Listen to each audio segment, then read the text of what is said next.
como eu já fui dizendo, estamos aqui para o webinário do Lean Manufacturing. Tenho comigo a Ana Maria Vasconcelos e a Elizabeth Ribeiro. E este webinário tem 1h30 de duração prevista, mais meia hora para perguntas e respostas no final, portanto, no máximo até às 16h30 terminamos. Se quiserem fazer perguntas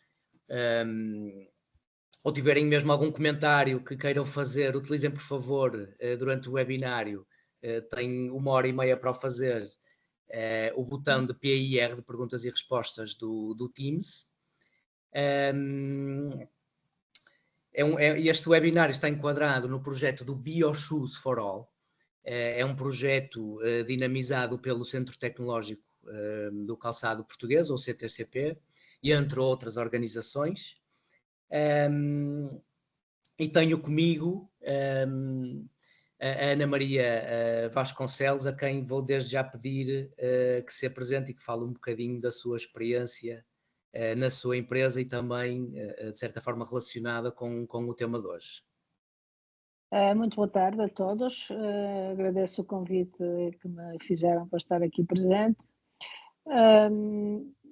Nós Belsinto já implementamos o Lean há alguns anos atrás, daí, digamos, penso também estar aqui neste webinar, junto com o Francisco.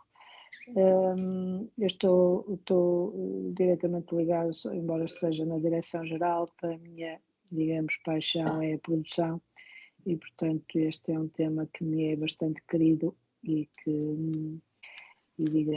nós tentamos, na melhoria contínua, digamos, irmos fazendo alguns ajustes e, portanto, é uma experiência para o resto da vida, não é? Na organização de uma produção, o Lean é extremamente importante. Certo, obrigado, Ana Maria. Elizabeth. Boa tarde a todos. Antes de mais, obrigada pelo convite. Eu sou diretora de logística na empresa Mia Borsa, onde trabalho há mais ou menos 9 meses. Antes de trabalhar na Mia Borsa, também trabalhei 14 anos numa empresa de vinhos, na Fiel, onde também durante esses 14 anos sempre trabalhei com o Lean e na melhoria contínua e, portanto, é um tema que gosto bastante porque acho que o que nós temos a ganhar de facto com o Lean é bastante notório e, portanto, é um prazer estar aqui hoje. O prazer é todo nosso, Elizabeth, e obrigado às duas por aceitarem despender este tempo aqui para me ajudarem neste webinário. Eu vou-me apresentar também, eu chamo-me Francisco Santos da Cunha, tenho 37 anos, sou do Porto, ando há mais de 14 anos na indústria, 10 dos quais como consultor em melhoria de processos, a aplicar o sistema de gestão e as ferramentas do Lean Manufacturing. FSC Consultoria é a minha empresa, trabalho sobretudo em busca da excelência operacional em setores como o vidro, plástico, automóvel, metalomecânica, no têxtil também. Agora estou com um projeto na Mia Borsa, na empresa da qual a Elizabeth Ribeiro é diretora de logística. Ando também nos pneus e na indústria do ar-condicionado. Foco-me sobretudo na excelência operacional, sobretudo na produção, logística e cadeia de abastecimento, e ali o Lean 4.0 não é propriamente para mim uma especialidade, a questão da tecnologia, mas utilizo-a de facto para tentar melhorar as soluções e torná-las um bocadinho mais robustas. Pronto, como eu já fui dizendo, vão colocando por favor as questões das vossas partilhas, de questões que tenham relacionadas com o tema ou mesmo com as vossas experiências quanto a este tema. Eu vou chamando à conversa quer a Ana Maria Vasconcelos, quer a Elizabeth Ribeiro, e começando por falar dos desafios atuais da indústria e de como é que eles provocaram este surgimento desta filosofia a que se dá o nome de Lean ou Lean Manufacturing. E então, o contexto atual da indústria tem muito a ver com a globalização, os mercados que hoje em dia são globais, o que de certa forma permite a qualquer empresa ter um mundo literalmente de oportunidades, mas que é também um desafio, porque se no paradigma anterior os mercados eram locais, portanto eu no limite nem sequer tinha concorrência, hoje em dia posso vender para todo lado, posso comprar de todo lado, mas os meus concorrentes podem fazer exatamente a mesma coisa. Por outro lado, esta evolução tecnológica, e nós quando pensamos nisto, pensa-se muitas vezes no desenvolvimento de produto, porque o consumidor hoje é mais exigente, tem uma expectativa de novidades a cada novo modelo, de novidades maiores e mais frequentes também, mas aqui sobretudo estes desafios para a indústria são também a nível do processo ou do desenvolvimento tecnológico do processo produtivo.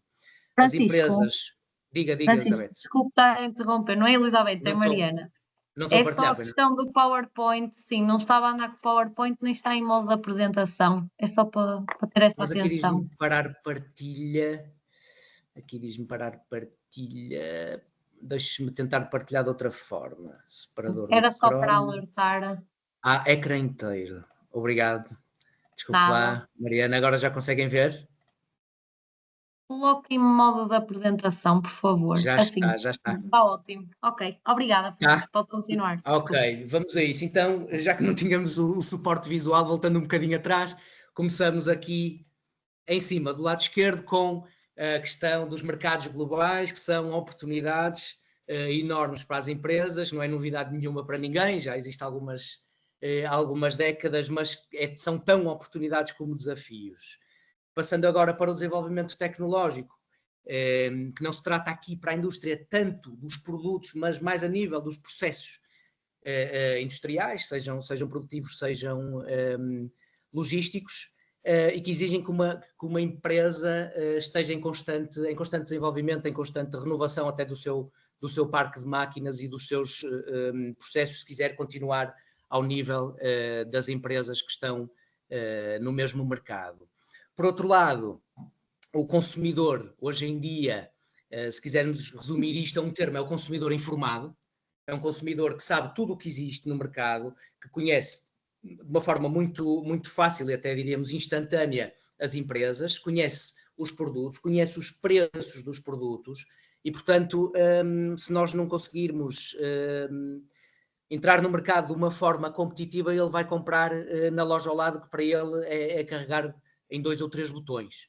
Portanto, nós temos mesmo que conseguir assegurar que conseguimos entregar a qualidade e, sobretudo, em fatores de venda como o prazo e, obviamente, o preço, pelo menos dos nossos concorrentes, senão estamos fora. Depois vemos ali um acrónimo VUCA, que é o paradigma atual do nosso mundo, seja em que área estejamos. Portanto, VUCA significa, em português, volátil, o ali é de incerto, complexo e ambíguo. Portanto, há ciclos económicos cada vez mais curtos, variações e uma instabilidade económica cada vez maior, muita volatilidade também nos preços das matérias-primas, o que faz com que cada vez mais, o que é verdade agora, daqui a 1 hora, ou se calhar daqui a meia hora, já é mentira e todo o processo de decisão tem que ser novamente repensado. Tudo isto é, obviamente, um desafio contra os quais as empresas têm que lutar. Falando agora do aumento da diversidade, que está relacionada com o aumento da exigência do consumidor, né? Portanto, nós agora temos requisitos em termos de personalização dos produtos cada vez maiores, e as empresas têm, e por último, também e cada vez mais que pensar na questão da sustentabilidade, e agradeço mais uma vez a Ana Maria Vasconcelos que nos vai dar aqui um aporte neste tema da sustentabilidade e como é que relacionamos a temática da melhoria com a temática, com a questão ambiental. O consumidor valoriza cada vez mais essa questão e não se trata tanto só de uma questão até de marketing ou de reconhecimento da marca. As empresas que são formadas por pessoas sabem que têm que cada vez mais adaptar os seus processos para diminuir os impactos ambientais e tudo isto, obviamente que exige repensar processos e fazer investimentos. Na situação anterior, portanto, aqui há algumas décadas o que tínhamos era que a procura superava a oferta de mercado, portanto, as empresas que conseguiam fazer e que conseguiam vender, tanto que tinham os canais de distribuição já estabelecidos, elas podiam manipular o preço mais ou menos da forma como queriam, porque sabiam que os consumidores não tinham alternativa, portanto, eles tinham que comprar aquilo que existia. Portanto, eles conseguiam aumentar a sua margem até um certo limite, no qual os consumidores deixavam de ter dinheiro, portanto, eles, com a capacidade que tinham, o que faziam era fazer um ajuste ao preço, de forma a garantir que vendiam tudo aquilo que conseguiam produzir, sem se preocuparem muito com aquela parte de baixo do custo industrial da produção dos seus produtos ou da entrega dos seus serviços. Ora bem, hoje a situação inverteu-se, o que temos é, e como causa raiz, este mercado global que faz com que a oferta supere largamente a procura, portanto, o preço de mercado hoje é definido pela gama de produtos que consegue introduzi-lo no mercado ao preço mais baixo. Portanto, as empresas conseguem competir para aquela gama, àquele preço, conseguem manter-se no mercado. Todas as empresas que tenham um custo superior àquele preço estão a perder dinheiro e, portanto, estão fora. Portanto, eu hoje não consigo mexer no preço, esse é definido ou por mim, se for a empresa mais competitiva, ou pelos meus concorrentes. O fator que eu consigo manipular é aquele fator de custo, portanto, cada vez mais as empresas têm que se preocupar em, pelo menos, manter o custo abaixo do preço de venda e, se possível, aumentá-lo para conseguir aumentar as suas margens. Saindo aqui um bocadinho do âmbito interno das empresas, olhando aqui para a cadeia de abastecimento, que deixou de ser uma cadeia e passou a ser uma rede. Portanto, temos os fornecedores e os fornecedores dos fornecedores e por aí fora. A mesma coisa em relação aos clientes, né? Tem toda uma rede de abastecimento que é cada vez mais complexa, na qual tenho cada vez mais concorrentes com ligações de mercado, elas também cada vez mais dinâmicas, que mudam cada vez mais rápido, e a empresa tem que ser capaz de se adaptar a isto, tem que ser ágil o suficiente para conseguir lidar com isto tudo, quer a nível de processos internos, quer a nível dos seus abastecimentos e dos clientes que fornece, seja ele o consumidor final, seja ele uma empresa que ainda vai transformar o produto até este chegar ao consumidor final, e tudo isto em função das localizações das empresas. Eu hoje, como já fui dizendo, posso comprar a todo mundo, posso vender para todo mundo, portanto os meios de transporte e a logística disto tudo é muito variável, o que faz com que esta complexidade seja de facto um desafio atual para qualquer indústria, eu diria, hoje em dia. Uma resenha histórica, um bocado breve. Eu vou-me deter aqui um bocadinho, porque eu acho que esta evolução, estes passos, estes marcos da indústria são bastante interessantes, e vou começar ali no século XVI com o Arsenal de Veneza, depois com as fábricas da Colt nos Estados Unidos no século XVIII, e então isto para mostrar não é propriamente um marco evolutivo na indústria, porque são exemplos que não foram replicados, mas o que acontecia em Veneza foi que eles, com os canais que têm e que toda a gente conhece, na produção de galeras, o que faziam era fazer a galera percorrer um canal ao longo do qual iam incorporando a fase seguinte das peças que iam compondo a galera. Portanto, ela saía do início do canal praticamente só com a estrutura e entrava no final no mar já completamente produzida e toda montada com as peças que a compunham. É um primeiro exemplo muito lá atrás, muito antes destas evoluções recentes do final do século XIX ao século XX, um exemplo histórico, o primeiro exemplo de produção em fluxo que se conhece. Por outro lado, nas fábricas dos revólveres, as peças intercambiáveis faziam com que, num produto, se alguma peça não estivesse conforme, não funcionasse devidamente, quer na fábrica, quer depois da venda, o cliente podia alterar, não tinha que trocar o seu produto, podia alterar simplesmente aquela peça que não estava a funcionar tão bem, portanto havia peças intercambiáveis, o que fazia com que o produto voltasse a funcionar. Portanto, isto para nós hoje em dia é bastante comum e não é novidade nenhuma, mas no século XVIII foi de facto uma inovação importante e que fez com que a Colt, julgo que muita gente conhecerá, se tornasse também um dos maiores agentes de mercado na sua área. Ali no início do século XIX, e aproveito para dizer que ali o Jidoka é japonês, já explico porque é que utilizo esta palavra japonês e que não vai ser a única durante este webinário. Vou introduzir aqui alguns termos que vieram do Japão e que significa, neste caso, autonomação. Okay? Portanto, o Sakichi Toyoda, da família que dá origem mais tarde à empresa Toyota, começa por, na produção de têxteis com os tiares produzidos na altura na Toyota, introduzir um mecanismo de paragem automática pelo tiar, a partir do momento em que o próprio tiar, através de uns dentes que iam, portanto, em que se fazia passar o tecido, se houvesse algum problema na malha, portanto, ele afundava, o que fazia imediatamente parar a produção, com ganhos de produtividade enormes. Passaram a conseguir ter um operador para cada 20 tiares, quando antes disto tinham um operador para cada 3, em média.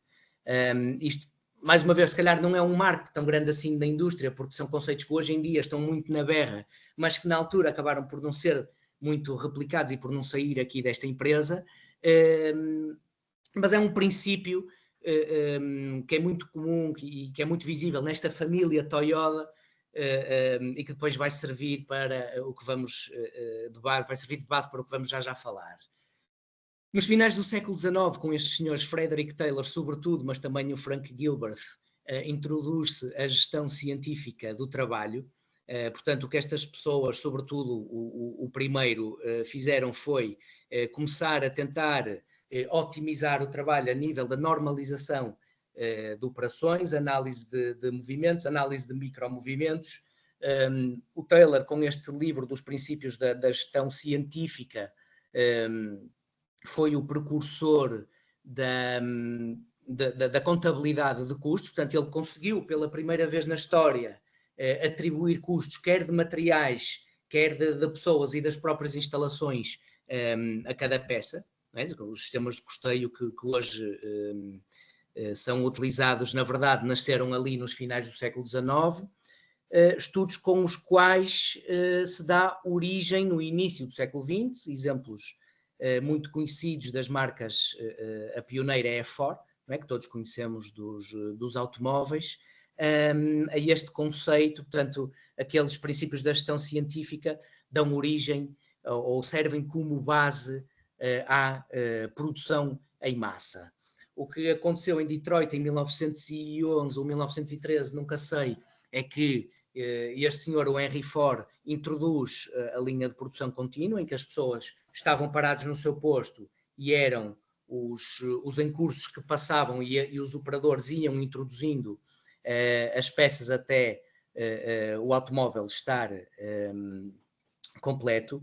Os ganhos de produtividade aqui e de qualidade também foram brutais. O desenvolvimento da indústria, a partir deste exemplo do Sr. Ford, portanto, toda a indústria se disseminou e passou a trabalhar em massa. Era só um problema, que era a falta de flexibilidade. Portanto, a linha não conseguia trabalhar a uma velocidade diferente daquela que estava definida. E o Sr. Ford até dizia com alguma piada que o meu cliente pode ter o carro da cor que quiser, desde que ele seja preto. Okay? Esta foi a melhor forma de trabalhar durante algumas décadas, até que no Japão, nos anos 50, com um país completamente destroçado pela Segunda Guerra Mundial, naquele esforço de reconstrução do país, algumas empresas têm que ser criativas e têm que começar a encontrar novas formas de produzir num contexto completamente diferente, não daquela prosperidade americana do início do século XX, mas porque o consumidor no Japão praticamente não tinha dinheiro e tinha que comprar a crédito, porque era preciso fazer muita coisa, e a Toyota no início, quando se meteu, passa a expressão, na indústria automóvel, tinha apenas uma linha de montagem, e então eles tiveram que pensar, os engenheiros, a par da família Toyota, com algumas pessoas brilhantes, e deste senhor, o Taishi Ono, que é para mim, claro que eu sou suspeito para falar porque esta é a minha área e é com isto que eu trabalho, mas para mim é das pessoas mais injustamente não valorizadas que existem, porque ele foi de facto um revolucionário e trouxe-nos uma série de filosofias e de metodologias que se aplicam ainda hoje, que muitas delas ainda nem sequer hoje foram percebidas, e muito pouca gente de facto conhece e valoriza este senhor Taishi Ono, que chegou a ser vice-presidente da Toyota, e o que ele traz são metodologias que fazem com que a Toyota se torne mais flexível, que consiga, nessa tal linha de produção única que a empresa tinha no início, conseguia produzir vários modelos, porque o mercado japonês era pequeno, estava descapitalizado, e então eles naquela linha tinham que produzir desde automóveis a caminhonetes para fazer transportes, portanto a tipos de veículos completamente diferentes, e ao mesmo tempo ser competitivos. Okay?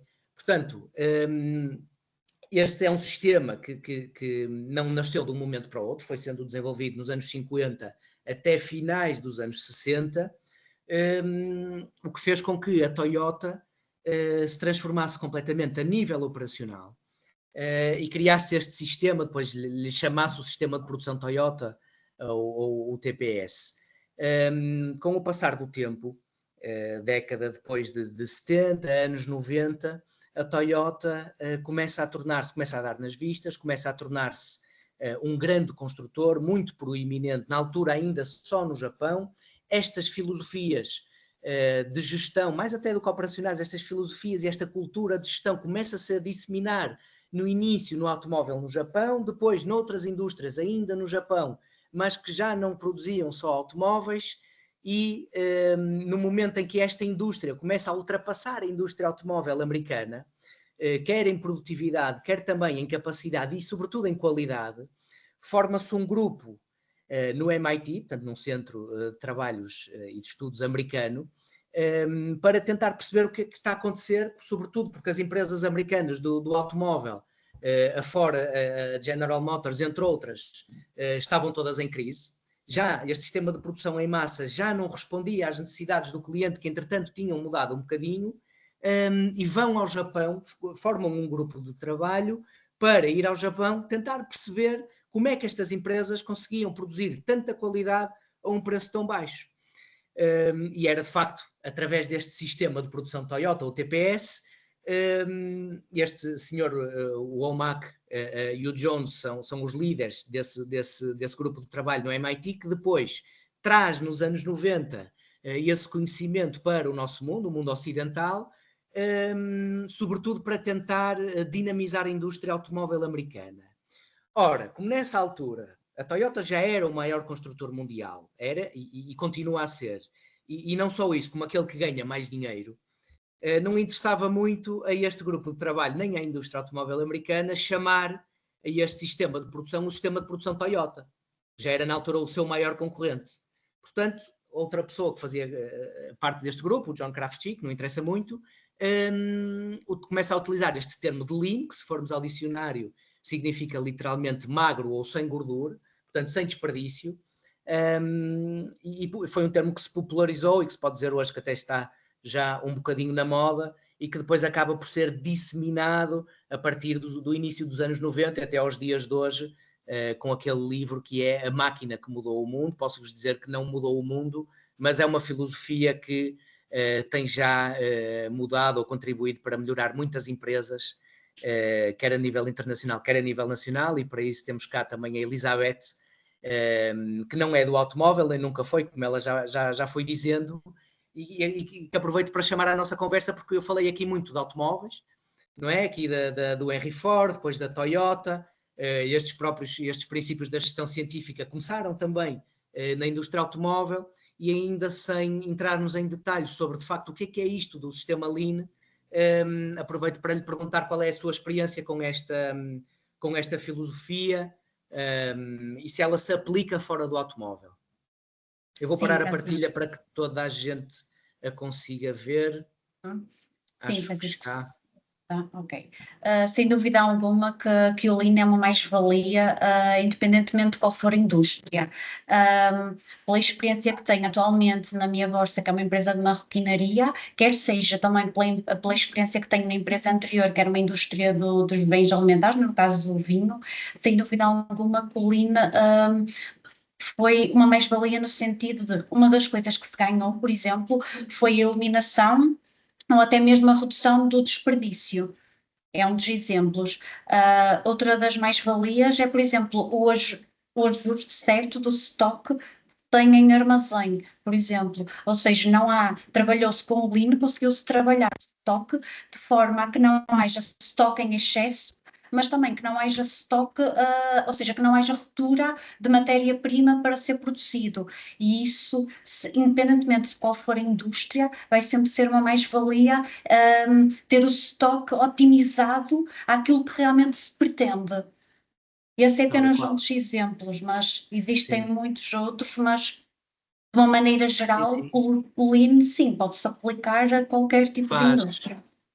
Faz sentido, e só para contextualizar, portanto, a Elizabeth está aqui a convite nosso, do CTCP e meu, portanto, eu ando na minha Borsa, já vamos, salvo erro, no terceiro projeto de melhoria, uma empresa, como a Elizabeth já foi dizendo, de marroquinaria, portanto, nós estamos ainda numa fase, acabamos o diagnóstico, estamos a implementar, não temos ainda resultados, mas estamos já a implementar algumas melhorias, já conseguimos eliminar ali alguns disfuncionamentos, vamos lhes chamar assim, e portanto faz sentido a transposição do seu ponto de vista do automóvel, numa indústria mais repetitiva, para indústrias que de repetitivas não têm nada, portanto modelos que estão a mudar de estação para estação. Sem dúvida, não há assim nada daquilo que temos aplicado e que vamos falar sobre isso. Sim. Também posso ir dando exemplos daquilo que se tem vindo a aplicar e o quanto isso depois torna-se vantajoso para a empresa em termos de redução de custos e tornar-nos principalmente mais eficientes nas tarefas diárias. Certo. Ok. Eu vou voltar a partilhar o meu ecrã. Obrigado, Elizabeth.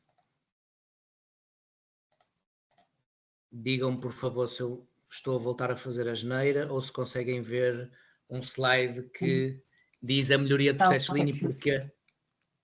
Conseguem ver o slide? Sim, está ok. Ok, obrigado.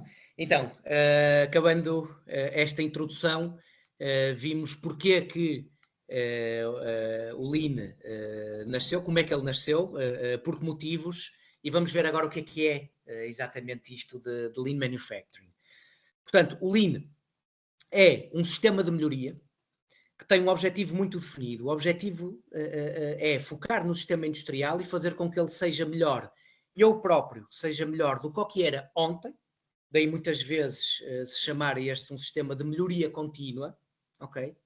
Mas, como já vimos também, muitas vezes o eu ser melhor que ontem e melhorar eu próprio sem olhar para o mercado e para a minha concorrência pode não ser suficiente.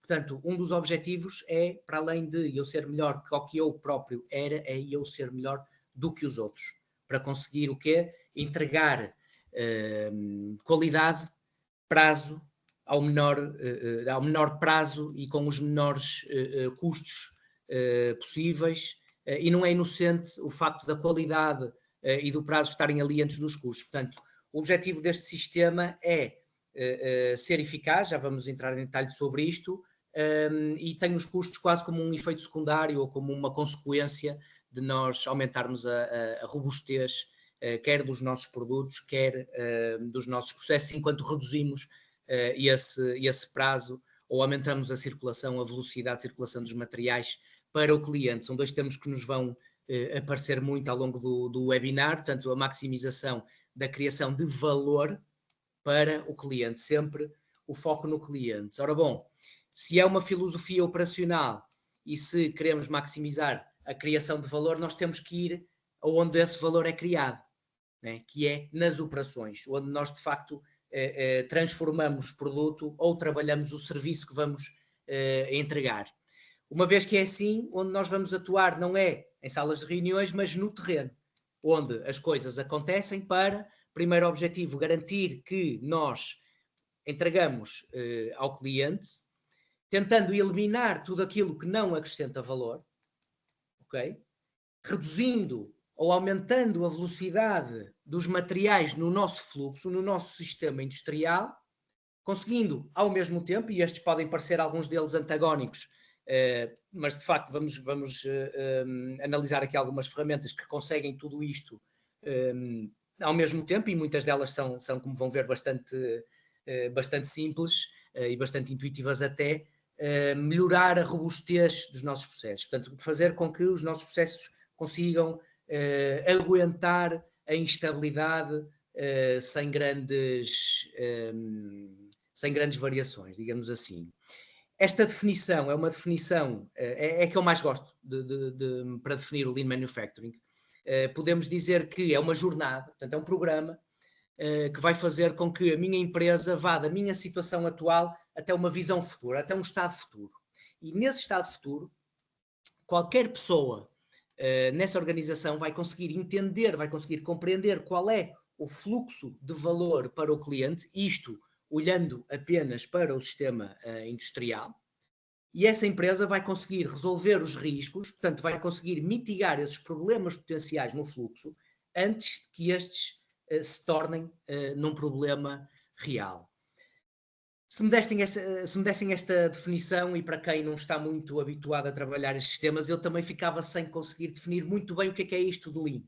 Portanto, eu acho que é mais fácil eu apresento aqui porque de facto é aquela que para mim resume numa frase aquilo que eu tento fazer todos os dias no meu trabalho, mas se calhar mais fácil para percebermos o que é o Lean Manufacturing é tentar perceber o que é que não é Lean Manufacturing. Portanto, não é um conjunto de projetos nem um conjunto de ferramentas. É um programa, uma jornada que tem um objetivo muito concreto, que não se trata apenas de aplicar as ferramentas, mas para fazer com que as empresas e as pessoas nessas empresas adquiram um conjunto de hábitos, adquiram uma cultura de melhoria, na qual vão trabalhar os problemas de uma forma constante, de uma forma sistemática, aplicando, lá está, essas ferramentas que vão ser implementadas. Mas a chave disto tudo é a mentalidade ou a cultura que se cria, que faz com que a empresa deixe de ter medo dos erros, deixe de ter medo dos problemas e que os encare de frente e que os utilize para ela própria, lá está, todos os dias melhorar, nem que seja só um bocadinho. Lean Manufacturing também não é ser o melhor no departamento financeiro, no departamento de marketing, por exemplo, nos departamentos menos operacionais. Não quer dizer que algumas das ferramentas preconizadas pelo Lean não se apliquem a estes departamentos, mas o foco de facto é a melhoria das operações, portanto, do sistema industrial, portanto, produção e logística, seja ela interna, de aprovisionamento ou de distribuição. Por outro lado, Lean Manufacturing também não é ser o melhor ou o state of the art em tecnologia, ok?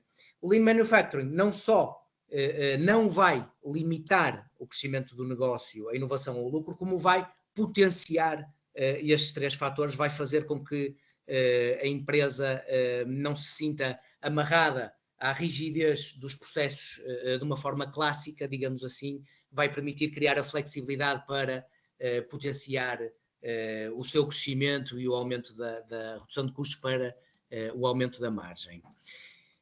Alguns princípios que eu aplico, eu falo disto quase todos os dias ou enfim, todas as semanas, e é uma compilação daquilo que eu mais vou repetindo. Algumas destas frases podem ser ligeiramente contraintuitivas, algumas até um bocado provocatórias, mas isto não é uma formação, é um webinar, portanto eu, de forma a tornar isto um bocadinho até mais dinâmico ou mais interessante, trago-as aqui, vamos explorar aqui uma de cada vez, começando aqui pelo principal objetivo deste sistema, que é ser eficaz antes de ser eficiente.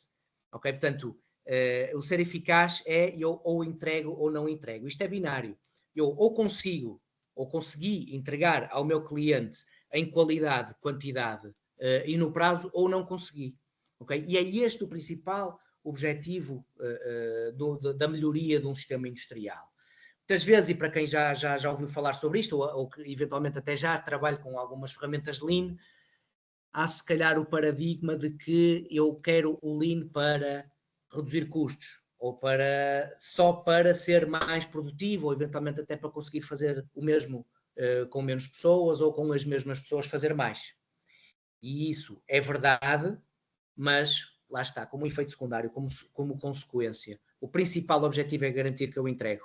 E depois disso, e mantendo o meu nível de serviço ao cliente, vou tentar fazê-lo da forma o mais eficiente possível. Por outro lado, nós com o Lean tentamos contrariar esta tendência atual de aumento da complexidade, sobretudo por causa daquela cadeia de abastecimento, que agora já não é nenhuma cadeia, é uma rede complexa de vários fornecedores e vários clientes, que eles próprios são clientes de outros clientes ou fornecedores de fornecedores. Por outro lado, com o desenvolvimento tecnológico, tudo isto se torna, então agora com o 4.0, muito complexo para ser entendido, para ser utilizado, para ser modificado, e nós com o Lean o que preconizamos são soluções simples, rápidas de implementar, que sejam flexíveis, que sejam baratas, que sejam, de certa forma, entendidas para poderem ser utilizadas por qualquer pessoa na organização. De seguida, é fundamental ser capaz de fazer pouco. E esta é talvez a mais contraintuitiva. Não quer dizer que eu não queira, quando preciso, fazer muito. E com muitas das ferramentas do Lean, eu vou conseguir aumentar a minha capacidade, aumentar a minha produtividade para conseguir fazer mais. E algumas das vezes eu vou fazer mais com menos. Mas eu tenho que ser capaz de me adaptar ao mercado e ter a flexibilidade suficiente para, quando o mercado me pede muito, eu sou capaz de fazer muito, e essa é evidente para todos, não é? O sistema de produção em massa também dizia ou enfim, o objetivo era fazer o mais possível para o caso de ser preciso. Okay? No Lean, nós queremos ser capazes de fazer o mínimo possível para o caso de não ser preciso. E isto é uma mudança de chip, é uma mudança de mentalidade muito importante que se consegue com esta filosofia. Já agora, Ana Maria e Elizabeth, vão-me interrompendo sempre que quiserem, se quiserem fazer algum comentário, acrescentar alguma coisa ou complementar alguma coisa ao que eu estou a dizer, estejam, por favor, à vontade. Agora, ali os 3 proibidos, do lado direito em baixo, não vai funcionar, não queremos, não compensa, não podemos, não temos tempo, já tentamos, etc, etc. De facto, fazer Lean é fazer diferente, e há sempre uma mudança de mentalidades, alguma resistência também à mudança, que acaba por ser uma parte até bastante desafiante, para além da parte técnica do trabalho, e que faz parte do Lean, portanto não há crescimento sem dor, e é óbvio que com o Lean Manufacturing nós só o vamos conseguir implementar com sucesso, por um lado implementá-lo e por outro lado conseguir que ele se mantenha no tempo, se de facto conseguirmos ter a mente de uma forma estruturada, de uma forma científica, experimentar estas soluções sem aquelas barreiras, algumas daquelas barreiras até mentais que nos condicionam e que vão, de certa forma, travar um bocadinho o processo de evolução. Posso mais só interromper, Francisco? Claro que sim. Já agora, pela experiência que tenho, sempre que tentamos fazer qualquer uma das mudanças em termos de Lean, sempre que se tenta aplicar no terreno, ou seja, no chão de fábrica, sempre que vamos com a ideia, a primeira ideia que as pessoas têm, os operadores, é sempre não dá, não vai resultar, é sempre. Mas depois das coisas estarem implementadas, de facto dizem, realmente, ainda bem que se implementou isto, porque isto facilitou-nos muito o trabalho. Ajudou-nos muito a conseguir fazer muito mais em muito menos tempo. Mas no início há sempre aqui uma barreira, mas que depois, à medida que as coisas vão acontecendo, à medida que eles vão vendo as melhorias, automaticamente há aqui uma mudança de pensamento e uma mudança de paradigma. Sim. Aproveito para chamar aqui à conversa a Ana Maria para lhe perguntar se ela tem experiência, porque eu sei que a Belsinto está já bastante avançada na implementação de algumas metodologias Lean Manufacturing, e eu sei também que a Ana Maria, porque eu falei com o Sérgio e a Ana Maria, acabei por não lhe dizer, mas eu encontrei-o na minha bolsa na semana passada e tivemos a falar um bocadinho de si e da Belsinto, e ele disse-me que a Ana Maria era aqui o impulsionador disto tudo que tem acontecido na Belsinto, e pergunto-lhe se tem essa experiência também. De facto, o Lean essencialmente tem que vir de cima, não é? Tem de ser algo que a organização abrace e acredite, gestão de topo, para depois se poder implementar em todas as áreas da empresa. E é verdade, como diz a Elizabeth, que a reação primeira, mas isso em tudo, não dá, e portanto nós temos que quase que impor estas mudanças. Pode custar no primeiro dia e no segundo, mas depois as pessoas acabam por se habituar, faz parte do ser humano, não é? Esta mudança. Sim. Até a nível visual é uma diferença enorme nas empresas, não é? Que adotam esta metodologia, portanto as empresas estão muito mais arrumadas, e como disse, e muito bem, é trabalhar a eficácia em cima da eficiência, e portanto nós também trabalhamos aqui a eficácia até na questão dos tempos, ou seja, nós temos tempos definidos e até somos eficientes, cumprimos e tal, mas com as mudanças Lean e depois mais tarde com a mudança das linhas ágeis, acabamos por ser muito mais eficazes, a nossa eficácia ultrapassa a própria eficiência. E, portanto, aconselho a toda a gente a pensar nisso para as suas empresas. Vou-lhe só dar uma curiosidade, que outro dia estava a tentar explicar o Lean a um amigo que está completamente fora e até já está reformado destas áreas industriais, e estava-lhe a dizer, e ele é um indivíduo que fuma e faz aqueles cigarros com as mortalhas e eu estava-lhe a dizer, por exemplo, o Lean é tu estares agora a fazer um cigarro, mas não teres mais nada em cima da mesa. Tens o cigarro, tens o tabaco, tens a tua folha, a tua mortalha, tens o filtro e o isqueiro, e não tens rigorosamente mais nada. E ele olhou para mim e disse, olha que maravilha, de facto eu às vezes estou aqui a passar a tarde, quero vir aqui lanchar e tenho a mesa cheia de porcaria. E portanto isto é de uma forma simples que nós podemos explicar o que é o Lean à pessoa mais analfabeta que há, mas que vai perceber qual é a vantagem, obviamente, de aplicar algumas regras do Lean. Muito boa metáfora e obrigado às duas pela partilha. Vamos continuar aqui com os princípios do Lean Manufacturing, com uma frase também um bocadinho polémica. Algumas empresas têm algumas histórias com algumas pessoas e tal, mas no Lean, se nós quisermos ser puristas e aplicar isto como as tais pessoas lá atrás no Japão nos ensinaram, temos que assumir que as pessoas fazem o melhor que podem com aquilo que lhes é dado. Okay? Portanto, nós abandonamos aquela visão de que estamos a olhar para o trabalho das pessoas para tentar que elas façam mais, simplesmente ao acelerarem a velocidade com que fazem as coisas, e transformamos o nosso foco nos processos, e o que com o Lean vamos fazer é dar as condições às pessoas para melhorar o processo, e com esse processo é que nós vamos conseguir melhorar os resultados. Já vamos ver em específico como é que vamos fazer isto. Portanto, é verdade que só bons processos é que levam a bons resultados, e é verdade também que nós podemos, se quisermos, porque temos esse poder quase numa empresa de transformar bons colaboradores ou maus colaboradores em função um bocadinho dos processos em que eles trabalham. Portanto, colocar um bom colaborador no mau processo é uma excelente forma de conseguir um mau colaborador. Ok? Mas o inverso também acaba por ser um bocadinho verdade. Portanto, é muito importante considerar que todos os colaboradores são bons colaboradores e que, se eles forem ouvidos e valorizados, que nos vão de facto ajudar, quer a realizar uma boa operação, quer a pensar a operação de uma forma diferente, de forma a conseguirmos melhorar. Depois, os problemas não se resolvem nunca em salas de reunião, tirando uma situação, se o problema, ou se a origem do problema é nessa mesma sala de reunião. Portanto, mais um termo japonês, Genchi Genbutsu, que significa qualquer coisa como ir ao local dos problemas, ou onde o problema aconteceu, e observar por nós mesmos.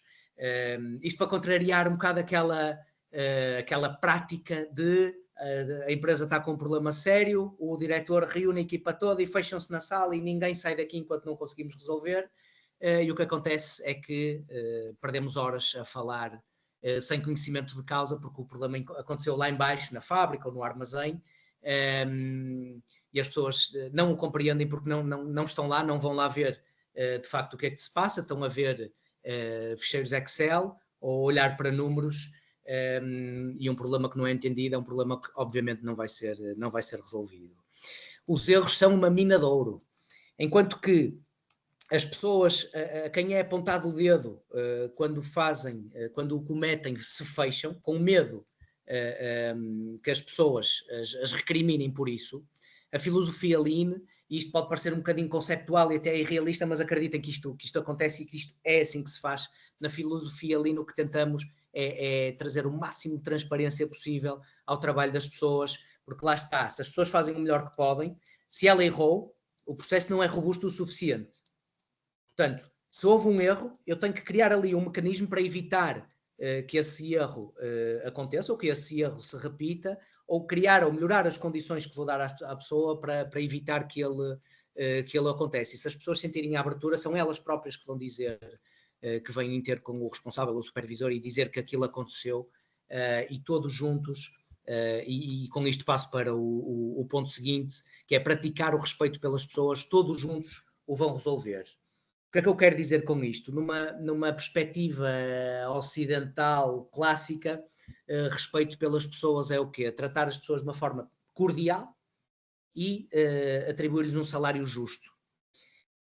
Na filosofia Lean, respeito pelas pessoas é quando há alguma variação, quando há algum desvio, portanto, quando há algum problema, a equipa de resolução de problemas vai ter com os operadores, no local onde o problema aconteceu, vai falar com eles, vai-lhes perguntar exatamente que condições ou em que condições é que esse problema se deu, vai ouvi-la, vai tê-la em conta, vai ter em conta as suas ideias, vai incluí-la no grupo de trabalho e vai responsabilizar essa mesma pessoa por algumas das ações de melhoria que vão ser levadas a cabo para resolver esse problema pela raiz. Okay? Isto é que é, de uma perspectiva Lean, o praticar o respeito pelas pessoas. Por outro lado, a pessoa tem que parar sempre, não é só às vezes, nem quase sempre, é sempre que detecta um problema, o princípio ali à direita do Jiko Teikanketsu. Portanto, eu não recebo defeitos, se os receber não os vou criar, e se por acaso os criar e vir que os criei, não os vou passar. Um defeito resolvido na raiz é muito mais facilmente detectável e resolvível do que um defeito que é resolvido depois numa etapa posterior do processo, em que se uma pessoa quiser voltar atrás já não faz a mínima ideia onde é que ele foi, onde é que ele teve origem, nem porque é que ele aconteceu. Por outro lado, é fundamental encontrar as causas raiz do problema. Portanto, muitas vezes o problema é só a superfície de uma causa muito mais profunda, de uma ou várias causas que são muito mais profundas e que, se nós não as resolvemos, vamos acabar por voltar a ter esse problema. Vai ser um problema recorrente que vai lá estar de uma forma permanente. O para e pensa. Este é para contrariar um bocadinho aquela do acelera e faz, não é? Nas fábricas, que todos conhecemos essa realidade, um bocado de andamos todos no dia a dia a apagar fogos, temos é que acelerar, acontece alguma coisa, eu vou pedir ajuda a alguém que tenha mais conhecimento ou até mais autonomia que eu, e não percas tempo com isso, faz qualquer coisa, mesmo que não seja o que é preciso, desde que faças, não é? Portanto, acelera e faz. E com esta filosofia, muitas vezes a resposta de uma pessoa, por acaso, que eu ainda não falei, mas que é o Shigeo Shingo, também um dos membros fundadores do Toyota Production System, que muitas vezes vinham com perguntas e a única resposta que ele dava era para e pensa, ou então para e vai ver o problema, e as pessoas acabavam elas próprias por conseguir chegar à solução, e lá está, uma aprendizagem. É também outro dos aspectos preconizados pelo Lean, de facto criar uma empresa de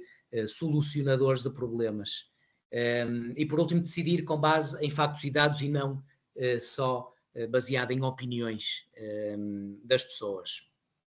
Entrando agora aqui na parte da verdadeira cultura de melhoria, e lá está, um bocadinho como lá atrás nós falamos do que é que não é o Lean Manufacturing, aqui vamos ver o que é que não é de todo a cultura de melhoria que se pretende para uma empresa que queira melhorar ou que queira melhorar a sério, e vendo aqui portanto, isto é meio a brincar, meio a sério, uma visão de um lado do cliente e uma visão do lado do fornecedor, começando aqui pelo cliente, que diz que o fornecedor atrasa-se muitas vezes nas entregas, ao qual o fornecedor responde, pois, mas o cliente pressiona muitas vezes entregas de produtos que depois vão ficar parados. O cliente o que é que diz? Não percebem como é que nós queremos as coisas, diz o fornecedor, eles não explicam direito o que é que pretendem. O cliente, se nós não formos exigentes, eles vão desleixar-se.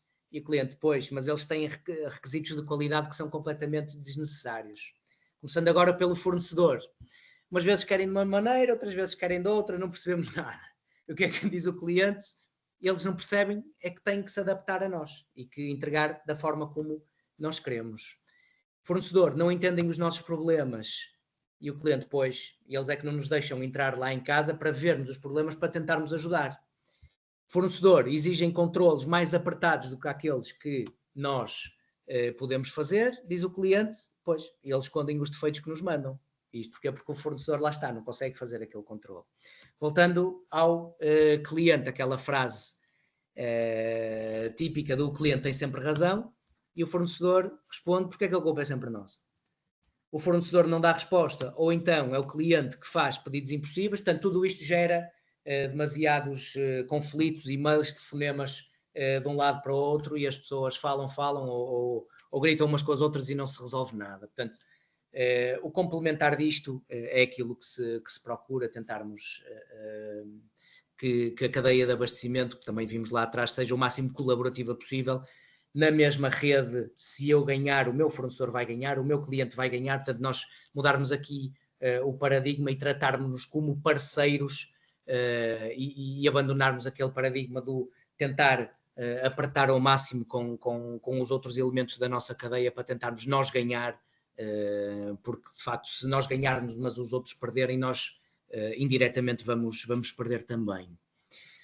Este esquema pretende representar bolhas de água, daquelas que vão subindo, e não sei se conhecem o fenómeno, mas que à medida que elas vão subindo, elas vão se juntando umas às outras e vão aumentando, não é? Isto é um bocado o que acontece com os problemas que não são resolvidos na raiz, eles vão aumentando muitas vezes sem que nós nos apercebamos. Portanto, lá em cima temos poucas, mas que são grandes oportunidades, porque um problema é uma oportunidade, e cá em baixo são mais, mas são oportunidades mais pequenas. Há aquelas oportunidades que são visíveis e aquelas que nós ainda nem sequer percebemos que as temos, e numa visão clássica ocidental, as oportunidades que são capturadas no Ocidente são obviamente aquelas que são visíveis, mas muito poucas, porque se põe, ou tradicionalmente se colocava muito pouco foco na melhoria, e só aqueles grandes investimentos é que eram vistos como os grandes saltos operacionais das empresas. Isto começou na Toyota, e agora é verdade não só na Toyota, mas para aquelas empresas que aplicam o Lean de uma forma constante e séria. Aquelas grandes oportunidades são de facto aproveitadas, mas lá em baixo aqueles pequeninos problemas que vão surgindo vão sendo atacados muitas vezes mesmo todos os dias com sistemas de melhoria, lá está, contínua, de forma, por um lado, a evitar que esses problemas se transformem em grandes problemas, por outro, a fazer com que a melhoria, com pequenas respostas simples e baratas e rápidas de implementar, fazendo assim com que o sistema se desenvolva. Isto é uma citação de um livro que é basicamente passado numa pastelaria. Ele foi escrito antes da Segunda Guerra Mundial. O livro é uma caricatura ao sistema económico francês ali do pós-Primeira Guerra Mundial, antes da Segunda, em que basicamente o ator principal é um pasteleiro, não é, que tem que gerir a sua pastelaria, na qual ele trabalha e na qual tem pessoas também, que diz que, em geral, um produto que se fabrica num mês exige apenas um dia de trabalho real. E já vamos ver um exemplo real disto quando falarmos do que vimos na Mia Borsa. O resto é preparação, materiais parados, papéis parados, atrasos de fornecedores, falta de coordenação no trabalho, etc, etc. Metade, e aqui metade pode ser amigo, depende um bocado do contexto, metade de uma fábrica é ocupada por mercadorias imobilizadas. Que lucro seria obtido se todos esses materiais circulassem? A velocidade de circulação da moeda é a base da riqueza financeira, e agora o ponto-chave disto tudo: a velocidade da circulação dos materiais é a base da prosperidade económica. Portanto, nós dissemos aqui que este sistema na Toyota começou a ser pensado e mais tarde implementado ali nos anos 50, 60, mas este autor, Auguste de Tuffe, já em 1937 tinha percebido que, de facto, ou tinha percebido a importância da velocidade, da aceleração da circulação dos materiais. E porquê o foco nos fluxos? Reparem este esquema. Da esquerda para a direita, um esquema linear, relativamente simples, de como os processos ou os fluxos de trabalho estão desenhados numa empresa. Depois, no segundo retângulo, como as organizações acham que os processos são. No terceiro, como os processos acontecem na realidade. E depois, no último, fora do perímetro da empresa, portanto, multiplicar aqui esta realidade interna por todas as empresas que fazem parte da mesma cadeia de abastecimento, para vermos que, de facto, há uma diferença muito grande e uma importância enorme em nos focarmos nos fluxos e em percebermos que uma coisa é aquilo a forma como eles estão desenhados, outra muito diferente é o que acontece na realidade. Portanto, eu, se quero dominar os meus fluxos, eu, em primeiro lugar, tenho que começar por entendê-los, compreender qual é o fluxo de valor, lá está, em direção ao cliente, e essa é a primeira fase antes de eu conseguir começar a resolver o que quer que seja. Passando agora para o capítulo do valor e desperdício nos fluxos. No conceito tradicional da produção em massa, já falamos ali daquele senhor, do Frederick Taylor, que dizia que era inaceitável pagar a uma pessoa para não fazer nada. Uma forma diferente de ver a coisa, este conceito de just in time, do Taishi Ono, dizia que é inaceitável pagar a uma pessoa para fazer coisas que não servem para nada. Portanto, esta abordagem muda completamente.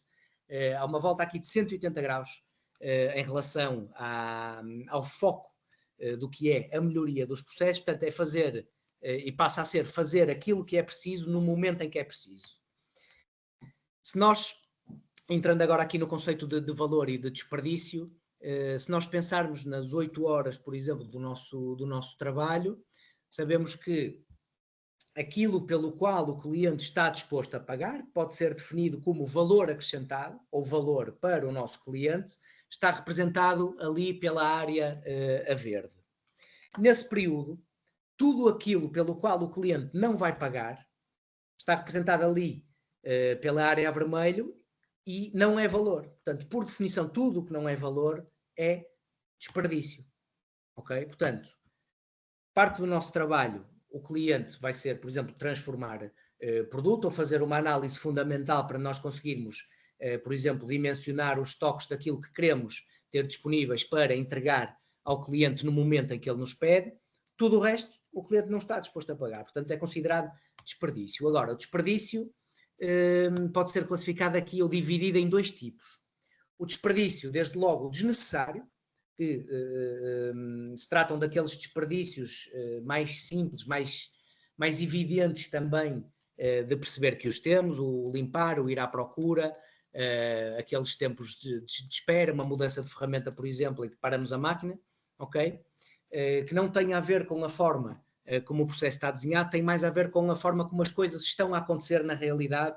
Lá está a diferença entre como o processo está definido e como ele acontece na realidade. E há aqueles desperdícios que são necessários, portanto, são aqueles desperdícios que, segundo a forma como o processo está desenhado, têm que acontecer.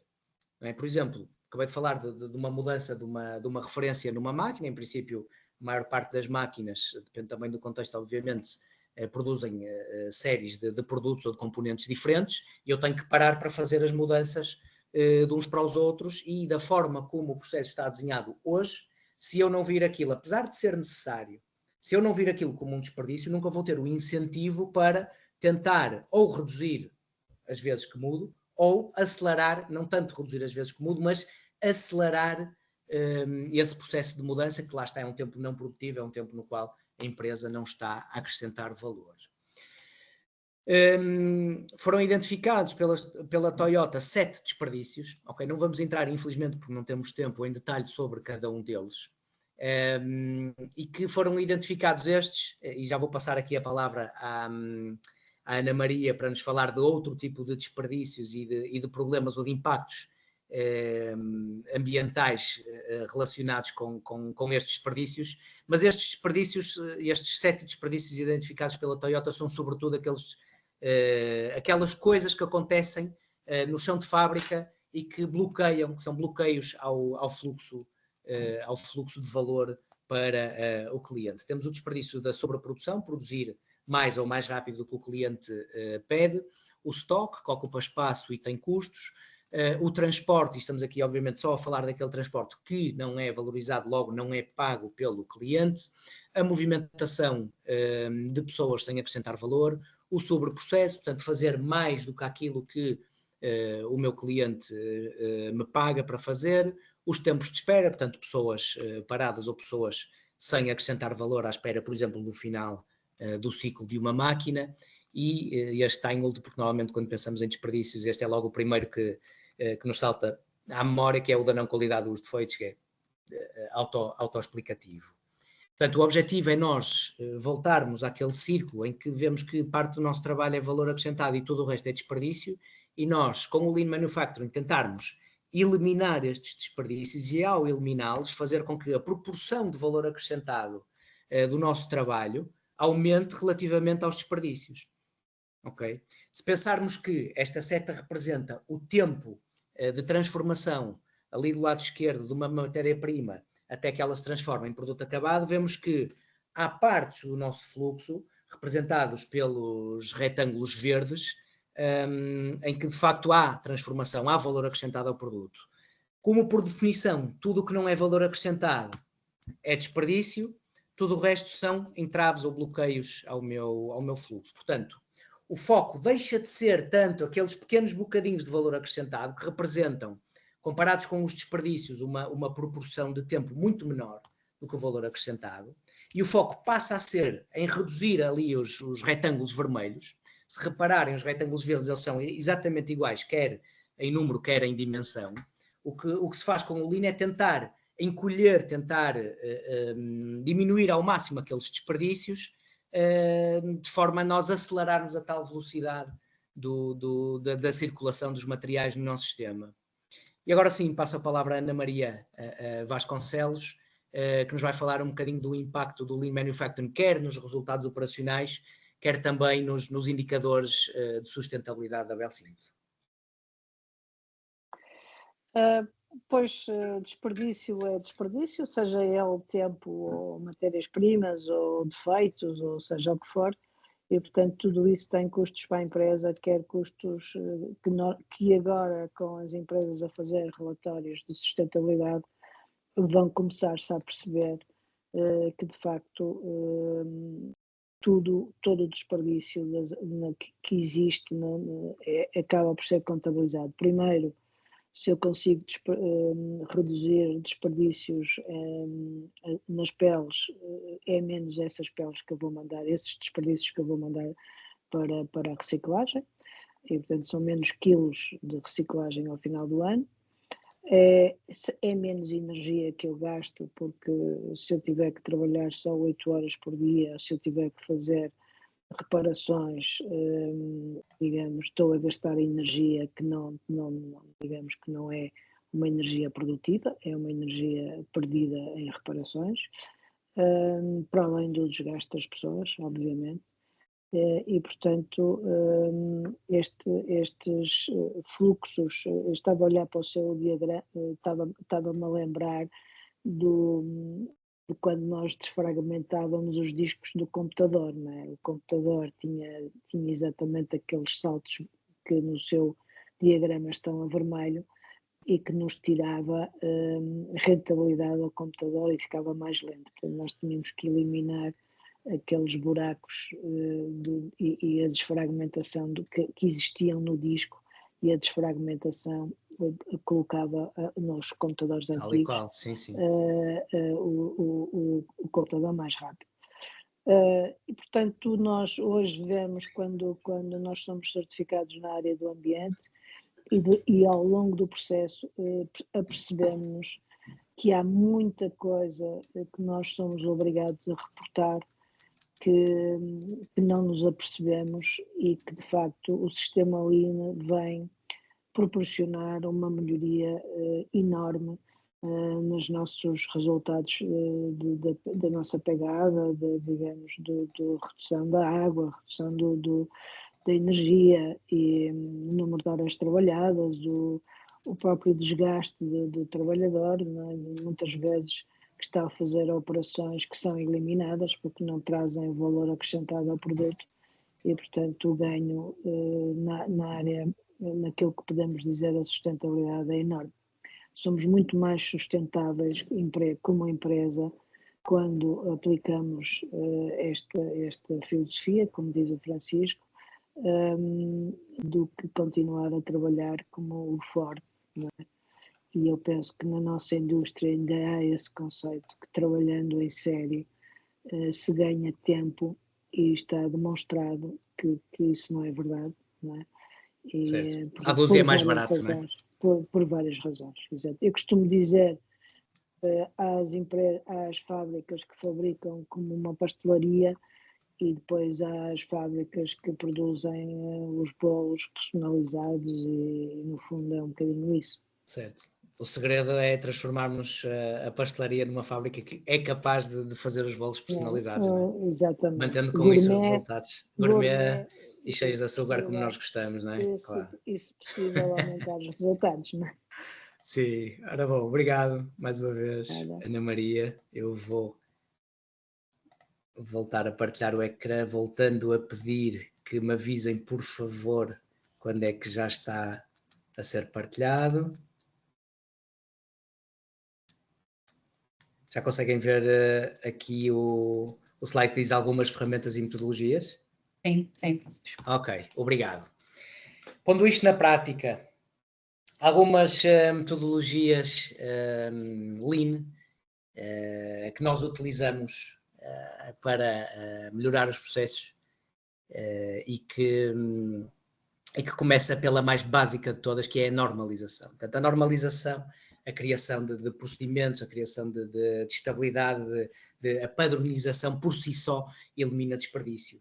Okay? É a base de tudo, e nós vemos muitas vezes a normalização como uma etapa quase é fundamental para nós estabilizarmos o suficiente para começarmos a melhorar, mas isso não é verdade, porque de facto um dos grandes motivos, isto é a minha opinião por aquilo que já é a minha experiência e aquilo que vou vendo na indústria, a maior causa de desperdício é a falta de trabalho normalizado, não necessariamente na existência de normas, mas sobretudo fazer de forma diferente, a mesma coisa de forma diferente,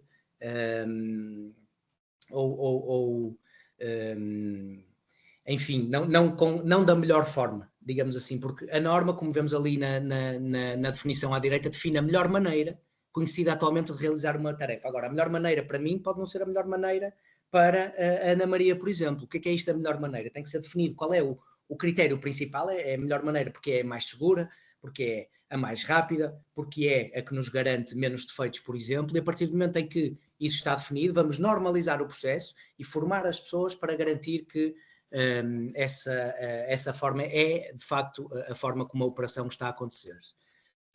Ela reduz a instabilidade do processo e, se olharmos aqui para este esquema em baixo e vemos que ao longo do tempo a evolução do nível operacional, se o quisermos fazer subir, temos que mover aqui este círculo, só que com o peso, se não pusermos ali a norma, que é no fundo a cunha que vai suster a melhoria, ela vai cair por todas as razões que já fomos falando, se não houver a criação de hábitos e se não houver também uma formação e uma criação de polivalência suficiente para as pessoas. Portanto, algumas características, a norma deve ser simples para ser entendida por toda a gente, visual, deve ser única, não podem existir duas normas para o mesmo processo, porque existe uma melhor maneira de fazer as coisas, deve estar no local para ser consultada sempre que é necessário e estar sempre acessível. Alguns exemplos, nós quando pensamos em norma, tipicamente pensamos naquela norma de final de turno, que eu tenho que fazer aquelas limpezas dos 5 minutos, não é? E quem tem que fazer o quê, em quanto tempo e tal, mas se olharmos aqui para a imagem à direita e se nos focarmos nestes corredores, nestes retângulos onde estão estes carrinhos, a norma aqui, porque ela também existe, é este material que existe nestas caixas cor laranja, nestes carrinhos, é que neste corredor, o material que deve ser colocado é o que está aqui, eu peço desculpa que isto não se vê muito bem, nesta etiqueta colocada no chão. Portanto, é esta a norma. Ok. De uma forma muito simples, está dito intuitiva, visual, neste corredor eu vejo, por exemplo, que estes dois estão em ruptura porque não existem e se houver a reposição ou a produção de mais materiais destes que já estão cheios, eu estou, lá está, a criar estoque a sobre produzir. Outra ferramenta, também ela básica, e da qual a Elizabeth, se quiser, também pode falar, porque nós estamos neste momento a implementá-la na minha bolsa, é esta ferramenta dos 5S. Então, o que é isto dos 5S? Chama-se 5S porque é uma metodologia que se desenvolve em 5 etapas e os S são 5 palavras japonesas, lá está mais uma vez, ainda por cima estas são mais difíceis porque são todas parecidas, é o Seiri, o Seiton, o Seiso, o Seiketsu e o Shitsuke. Nós aqui, como falamos português de Portugal, para nós é a etapa da eliminação, ordenação, limpeza, normalização, lá está a tal criação de padrões e disciplina para garantir que essas normas são respeitadas. Alguns exemplos de 5S, material eliminado ali naquelas paletes, tipicamente liberta-se muito espaço e há muitos materiais, não é só que já não são utilizados ou que já não se aplicam, é que eles próprios já não funcionam e que estão ali a ocupar espaço e a criar, de certa forma, aquilo que eu posso chamar poluição visual, que vai fazer com que nós depois, quando precisamos de determinada ferramenta, por exemplo, não a consigamos encontrar. Do lado direito, um antes e um depois de uma triagem e de uma ordenação naquela bancada, portanto temos menos materiais, o que nos permite ordenar e criar aquela situação de um sítio para cada coisa e cada coisa no seu sítio, aqui com os materiais em local próprio e identificado. A norma aqui, sem eu fazer a mínima ideia do que é que se trata este processo, tem a ver ali com a gestão visual criada nesta tampa, nesta tramonha do vermelho e do verde. Portanto, claramente que se aqui eu vir o vermelho, quer dizer que eu coloquei aqui tantos componentes que eu não consigo fechar a tampa de forma suficiente, portanto, ela vai estar aberta durante a operação. Portanto, a norma aqui também lá está, é intuitiva, é visual.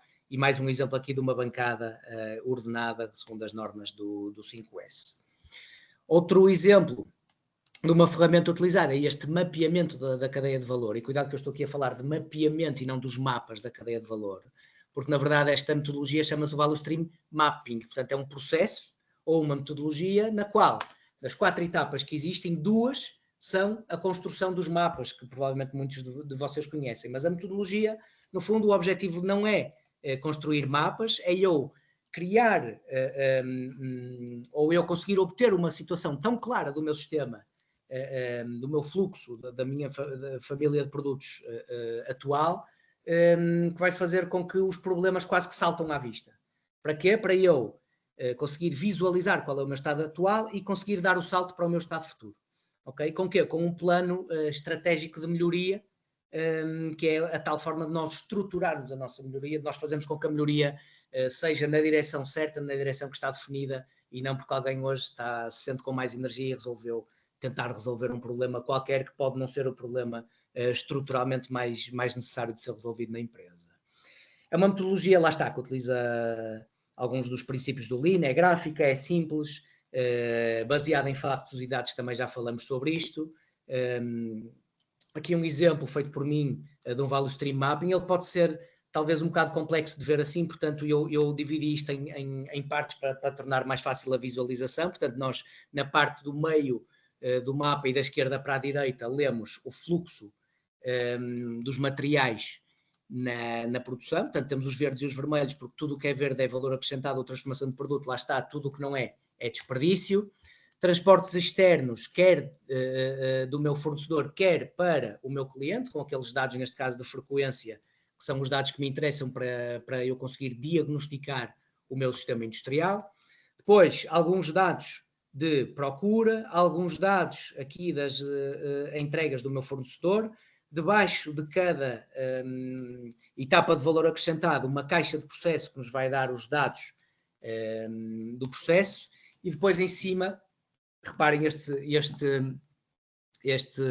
estas setas do controle de produção que me vai mapear a orquestra, portanto o sistema de controlo de produção que vai buscar informação aos clientes, envia informação aos fornecedores, mas envia informação também com base nos estoques e nos pedidos, a programação para os próprios processos internos de fabrico.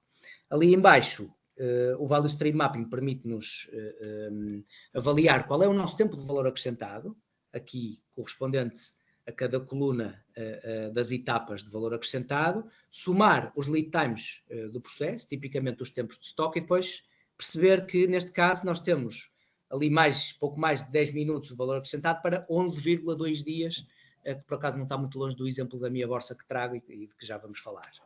Então, este mapeamento da cadeia de valor permite-nos abandonar aquela ideia de silos, não é? de eu estar completamente fechado no meu departamento e que muitas vezes, ou na minha área, que muitas vezes a área ao lado faz parte do meu próprio departamento, mas sobre a qual eu não tenho informação nenhuma, não conheço, eu conheço muito bem os meus problemas, tão bem que até sonho com eles, não é?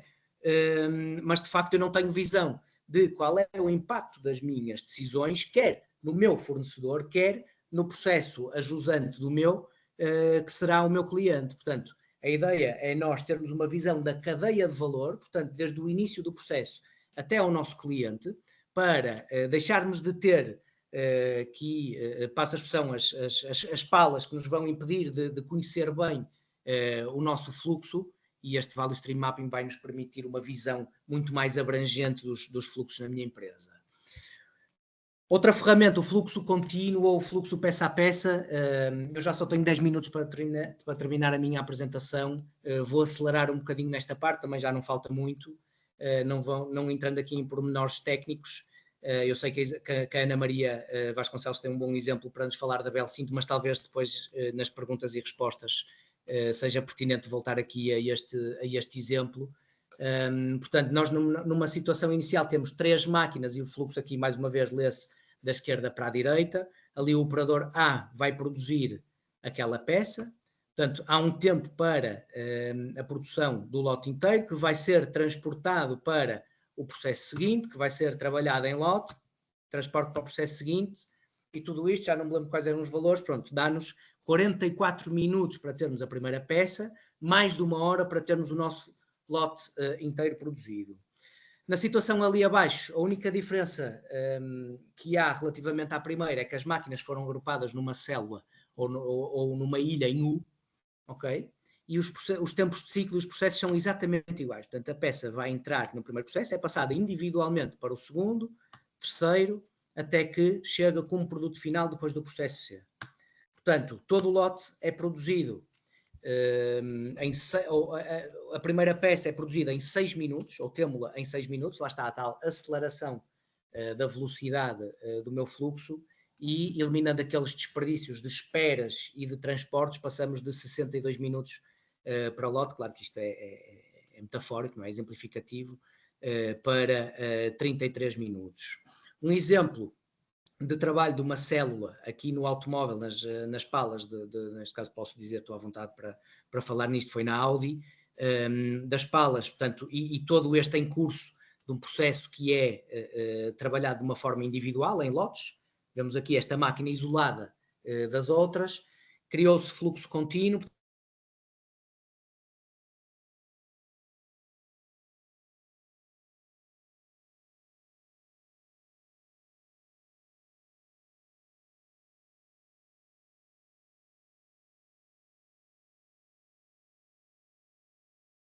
Peça individualmente ou, no pior caso,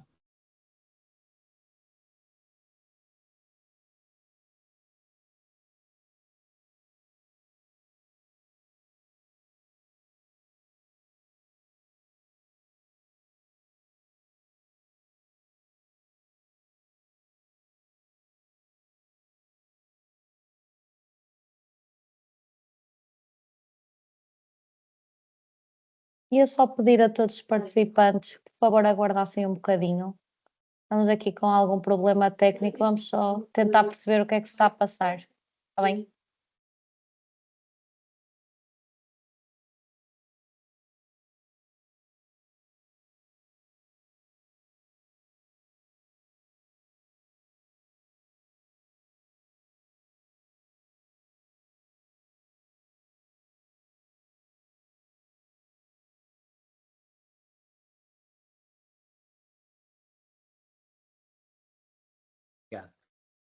conseguem-me ouvir?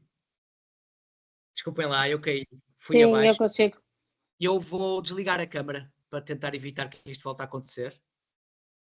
Vou voltar a partir. Peço desculpa a todos. Qual foi a última coisa que ouviram? Foi aqui no fluxo contínuo. Chegamos aqui ao final da operação de baixo, a estes valores. Sim, chegamos. Eu estava no slide seguinte. Slide seguinte, para mostrar um exemplo de uma produção com estoques, portanto, uma produção em lote, com estoques ao pé de cada processo, que foi transformado numa célula. E aqui em cima vemos um exemplo de pessoas a trabalhar numa célula, que promove também o trabalho em equipa. Outra ferramenta, o fluxo puxado. Portanto, as previsões de procura dos clientes ou as próprias encomendas dão origem a um programa de produção que dá origem às ordens de produção, não é? Mas o que é que acontece na realidade? E isto é uma realidade de todos os dias. Por um lado, a procura real é sempre diferente das previsões. Portanto, isto, diferenças externas do meu cliente, digamos assim. Por outro lado, as diferenças internas são os meus desvios, os meus problemas, as minhas avarias, absentismo, pessoas que faltam, eventualmente até desvios positivos. Portanto, eu fui mais rápido do que é a minha média e estou em avanço relativamente ao que está programado. Portanto, tudo isso gera contra-ordens que fazem com que aquele plano de produção que era válido no momento em que foi construído passe a ser mentira. Ok? Portanto, este fluxo, ao qual se chama o fluxo empurrado, que é baseado em previsões, é um fluxo pouco eficiente, lá está, porque a situação real é sempre um bocadinho diferente. Portanto, na Toyota, o que se descobriu, na verdade, através da observação de um supermercado nos Estados Unidos, e por isso é que isto se chama o princípio do supermercado, é que quando há o consumo de uma determinada palete num supermercado, ela vai ser recolhida para reposição ou produção, para ser reposta sem que haja ruptura de materiais. Portanto, é um princípio de renovação do estoque, digamos assim, e lá está, renovação do consumo real, porque é baseada no consumo real que ela se faz. Há aqui um aspecto muito importante, que é uma frase que eu retive daquele livro que vos mostrava dos anos 90, que é A Máquina que Mudou o Mundo, que é o livro, no fundo, que dá origem a este termo do Lean Manufacturing, que é, muitas vezes, o paradigma que se criou que, com o just-in-time, ou o mesmo a tempo, não é? Que a Toyota conseguiu eliminar os estoques todos, quando o objetivo da Toyota é definir níveis de estoque padrão para lidar com as variações, quer na entrada dos seus pedidos, lá está a variação do cliente, quer das capacidades dos seus próprios processos, de forma a conseguir estabilizar, garantindo sempre que consegue entregar. Portanto, a Toyota não trabalha com um estoque zero. O que ela faz é tem o mínimo de estoque necessário para conseguir que o seu fluxo decorra estável, entregando naturalmente ao cliente. Tenho 3 minutinhos para mostrar aqui uns exemplos. Este de uma aplicação de normalização, um processo muito, muito simples. Estávamos numa fábrica de motores em Espanha a ter muitos problemas, sobretudo de falta de materiais e de pessoas, neste caso motoristas de caminhões, mas faziam parte da fábrica, portanto de transportes internos entre pavilhões da mesma fábrica, simplesmente porque o processo não estava definido, aquilo era carregar e enviar para o sítio onde tens que ir, com enganos de qual é o destino destes materiais, sem horários pré-definidos, com caminhões a mais também. Portanto, o que foi aqui foi com uma normalização muito simples, com janelas de entrega e com horários pré-definidos. E reparem aqui na diferença de tempos, nós em duas semanas conseguimos reduzir muito os caminhões, quer em espera, quer aqui nos cais de carga e de descarga. Exemplos de 5S, este caso é do têxtil. 5S é esta bancada, esta estante carregadinha de materiais em que o próprio pó já estava obsoleto. Eu gosto de trazer este exemplo para aqui, um documento, aqui um talão de transporte que corresponderá a uma guia de transporte de 1989, portanto ainda eu era pequenino e este tipo de coisas ainda eram armazenados nesta estante, neste caso numa oficina de manutenção, num local com mais fluxo de pessoas, portanto num local nobre, onde devem ser colocados os materiais que de facto são utilizados. E após os 5S, a maior parte destes materiais foi diretamente para o lixo, já nem sequer funcionava e ficou apenas aquilo que era necessário, com o local definido e identificado. Eu praticamente deixo-vos olhar para as imagens sem, não requer explicações, o antes e o depois aqui destes armários também da manutenção. E agora sim, mapeamento da cadeia de valor. Este é o VSM que tenho aqui atrás de mim, que fizemos na minha borsa. Deixo a Elizabeth falar um bocadinho do que é que foi feito, porque é que foi feito e que resultados é que estamos a ter com isto.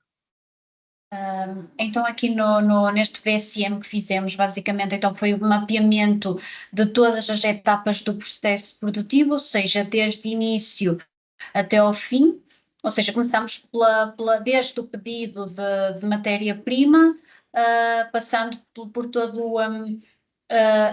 a recepção de matéria-prima, armazenamento, preparação para a equipa de corte e depois passando por todas as linhas de montagem até à fase final de expedição.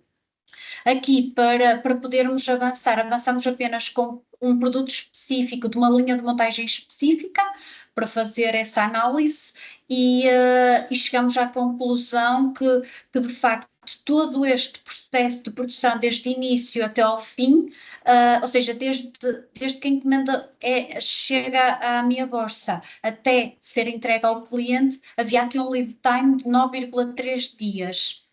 No entanto, 2 semanas, porque a minha bolsa não trabalha ao fim de semana, não é? Exato. 2 semanas. Exatamente.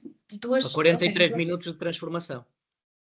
Exatamente, ou seja, em termos de valor acrescentado ao cliente, apenas, ou seja, esses 9 dias corresponde apenas a 43 minutos. De facto, havia aqui um grande desperdício que ainda está a ser trabalhado em termos de movimentações, de tempos de espera, tudo aquilo que o Francisco referiu como desperdícios, de facto foi verificado neste VSM. Os post-its que estão a cor de rosa foram melhorias que, entretanto, foram identificadas após o processo após o VSM estar concluído.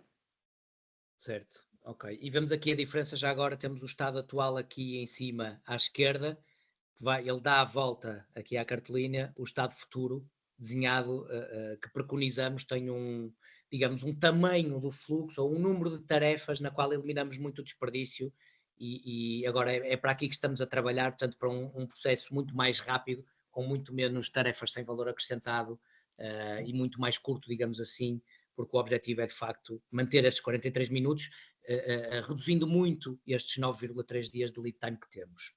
Para terminar, últimas ferramentas que tenho, exemplos de um fluxo puxado, tipicamente conhecido também por Kanban, na qual são utilizados etiquetas físicas. Este é um exemplo da transformação de etiquetas físicas em etiquetas digitais. Portanto, o problema das etiquetas físicas tipicamente é que, apesar de elas serem visuais e de permitir a qualquer momento perceber qual é a situação, há muitas vezes a perda, né, das próprias etiquetas. Portanto, nós transformamos o sistema num sistema digital que evita esse problema e que nos traz também a possibilidade de fazer uma série de análises ao stock, da evolução do stock por referência, da evolução do stock global, quando é que estamos no verde, quando é que estamos no vermelho, para lá estar de uma forma quase imediata detectarmos ali que há um problema e reagirmos também muito rapidamente. Mais exemplos de resultados, e já vi que há perguntas que falam também dos casos de insucesso e obrigado pela pergunta, porque vai ser uma coisa que eu vou querer falar também. Eu aqui mostro melhorias quer na taxa de serviço, quer na redução de estoques, por exemplo, mas sim, aproveito para me ir adiantando e ir respondendo à pergunta. De facto, aprendemos tanto ou mais, ou eu pelo menos, que sou uma pessoa que às vezes tem que bater com a cabeça na parede para aprender e para quase me sentir forçado a fazer as coisas de outra forma.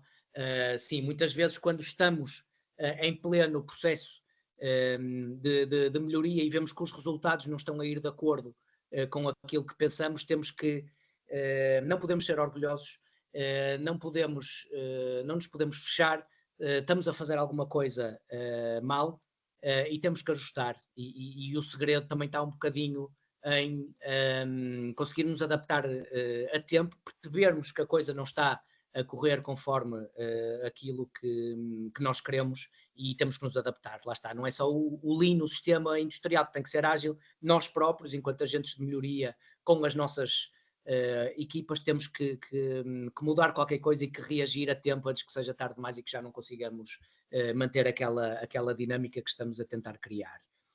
Pronto, muito rapidamente, e só para terminar, melhoria da taxa de serviço, temos aqui o antes, que tinha uma média, agora já não me lembro se era 81% ou 89%, que passou aqui nos meses de outubro e novembro, que foram os 2 meses nos quais conseguimos medir, para 100% em outubro, 99% para novembro, portanto, para uma média diária de 40 e tal entregas, portanto, diária por dia.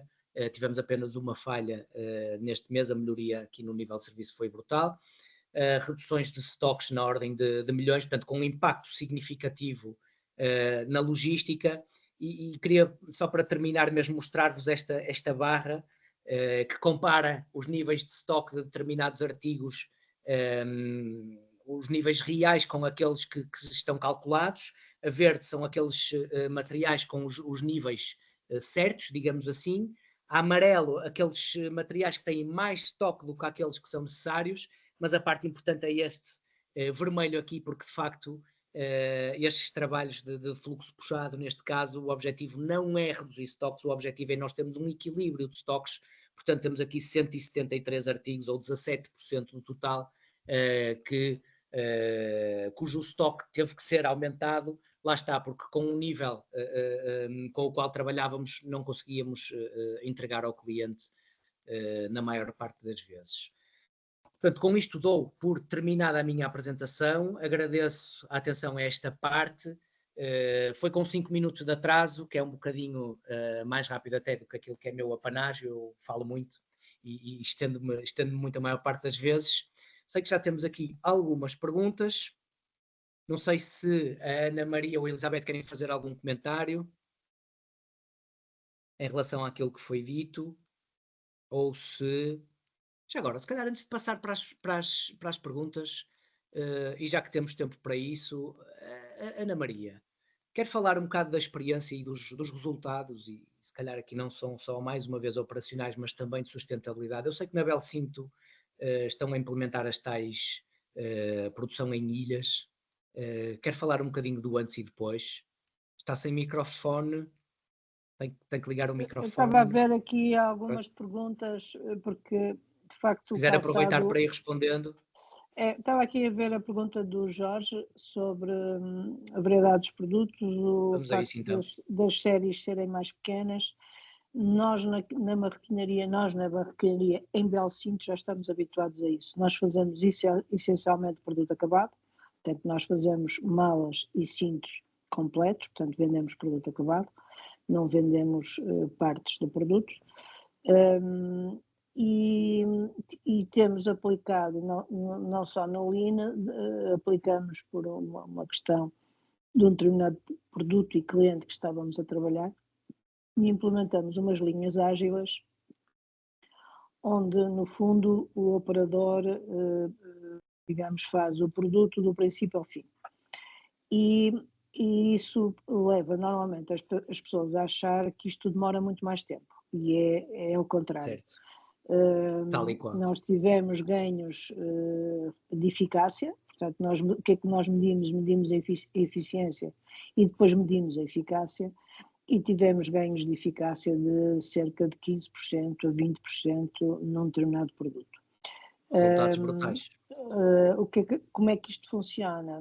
No fundo, na produção, nós colocamos ilhas, portanto, com as máquinas necessárias, todas as máquinas necessárias para fazer aquele produto, e os operadores que normalmente constituímos um grupo, e esse grupo de 4 pessoas vão trabalhar o produto do princípio ao fim, as 4 pessoas, utilizando as máquinas que estiverem disponíveis, e, portanto, vão-se alternando.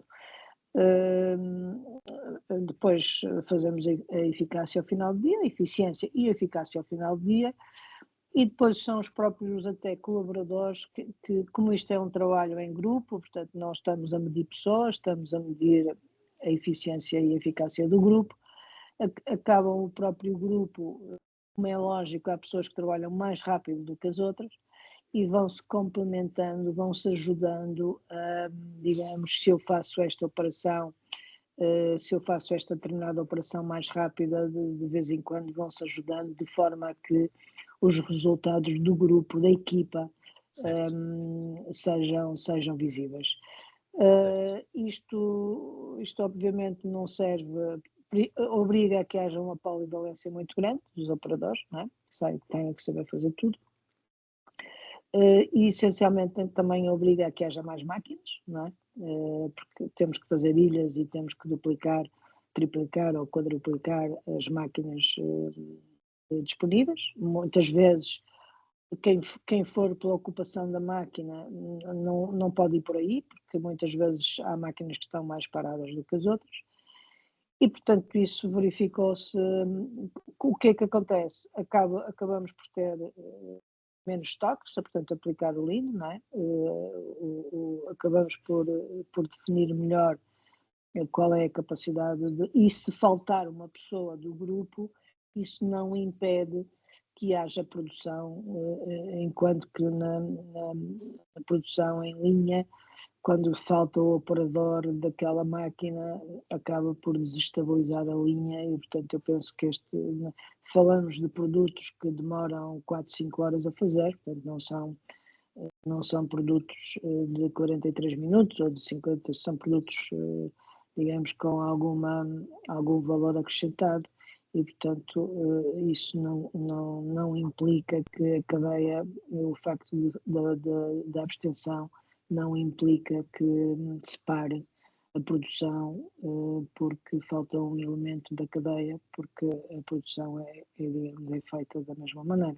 Portanto, estas são as experiências que nós temos, e eu acho que isto respondendo à questão do Jorge, o calçado estava habituado a trabalhar em séries grandes, a vender grandes encomendas, e eu não sei, também não tenho a solução para isso, mas penso que a mentalidade tem de ser de facto mudada no sentido de, digamos, de se adaptarem às encomendas mais baixas e à rotatividade de modelos. Certo, obrigado, Ana Maria. Eu, entretanto, coloquei aqui para a Sílvia Ferreira o meu e-mail. Ela pergunta se eu posso enviar os diapositivos depois. Isto são conteúdos meus, mas mande-me um e-mail depois e depois falamos a Sílvia e quem quiser. Mais perguntas, também do Jorge. Como ultrapassar o conformismo? Não, esta já se respondeu de certa forma. Portanto, outra questão tem a ver com a intensificação do trabalho, que pode ser consequência de uma implementação Lean, sem dúvida. Pedir aos colaboradores para executar as tarefas normais dos processos de produção e juntar a isto a participação em melhoria contínua não constitui um aumento de pressão sobre os colaboradores. Como compensar este aumento de esforço? Boa questão. É uma pergunta que muita gente pensa e que pouca gente, muitas vezes quando estamos em processos de melhoria, tem a coragem de perguntar, que é: eu já tenho o meu trabalho, já ando o dia todo a apagar fogos, já ando a trabalhar 10, 12 horas por dia e agora vem para aqui o Lean, entre aspas, e ainda vou ter que trabalhar mais porque vou ter que parar aquelas coisas que já tinha que fazer e que vou ter que continuar a fazer para ajudar também aqui neste projeto. Sim, muitas vezes existe este aumento de carga, não diria tanto de pressão, não é tanto um aumento de pressão, é um aumento da carga de trabalho, mas isto tem que ser visto como um investimento. É um aumento da carga de trabalho agora, para nós, porque isto consegue-se de uma forma relativamente simples e rápida, eliminarmos muitos daqueles desperdícios, muitas daquelas procuras dos materiais porque não sabemos onde é que eles estão, muitas daquelas esperas pelo supervisor porque não temos autonomia para tomar uma decisão simples, os sobre-stocks e a questão de termos que tirar 4 paletes da frente para chegarmos ao material que queremos, de uma forma muito simples. Portanto, não estamos aqui a falar ainda, porque o Lean é também a engenharia avançada, mas com ferramentas muito básicas e de implementações simples, conseguimos reduzir esses desperdícios e esses tempos que vão fazer com que as pessoas depois, e isto depois é uma mudança de paradigma, porque as pessoas hoje passam o tempo e trabalham aquelas tais 10, 12 horas por dia, porque passam o tempo a apagar fogos, literalmente a resolver problemas que não tinham que lá estar. Amanhã, investindo um bocadinho de tempo, se o houver naturalmente, na resolução pela raiz destes problemas, de forma a que eles não voltem a acontecer, de uma forma muito, muito rápida, e a Elizabeth pode confirmar ou desmentir aquilo que eu estou a dizer, nós começamos em março, estamos a meio de junho. Isto ainda não passou o tempo, ainda nem sequer começamos, e já se vê no armazém pessoas que não tenham tempo para nada, de repente a começarem elas por elas próprias a fazerem 5S sem ninguém lhes dizer absolutamente nada. E a começarem a melhorar a posição das coisas e a deitarem fora aquilo que não é preciso. Portanto, de uma forma muito, muito simples, nós conseguimos eliminar os desperdícios que vão fazer com que esta intensificação do trabalho numa fase inicial se transforme mais à frente, depois numa redução do tempo e numa melhoria, se quisermos, da disponibilidade até mental, da energia que as pessoas depois vão conseguir ter para começarem elas por elas próprias, e como está a acontecer na minha Borsa, que tem uma dinâmica de facto, não vou dizer única, mas não é muito comum, as pessoas por elas próprias vão começar a melhorar elas os seus processos. Está sem o microfone, Elizabeth. Posso só dar 2 exemplos? Claro, antes de se implementar o Lean, por exemplo, o que é que acontecia? Havia peles que estavam armazenadas e, por vezes, em frente a materiais que precisávamos de abastecer as linhas de produção, estavam outros materiais que não faziam falta. Isso que é que obrigava a movimentações que eram desnecessárias, ou seja, os operadores teriam de retirar produtos que não faziam falta para ir buscar aquilo que realmente fazia falta. Isso era um desperdício. Outro que existia é que, por exemplo, quando nós recepcionávamos matérias-primas, abastecia-se no primeiro espaço que havia vazio.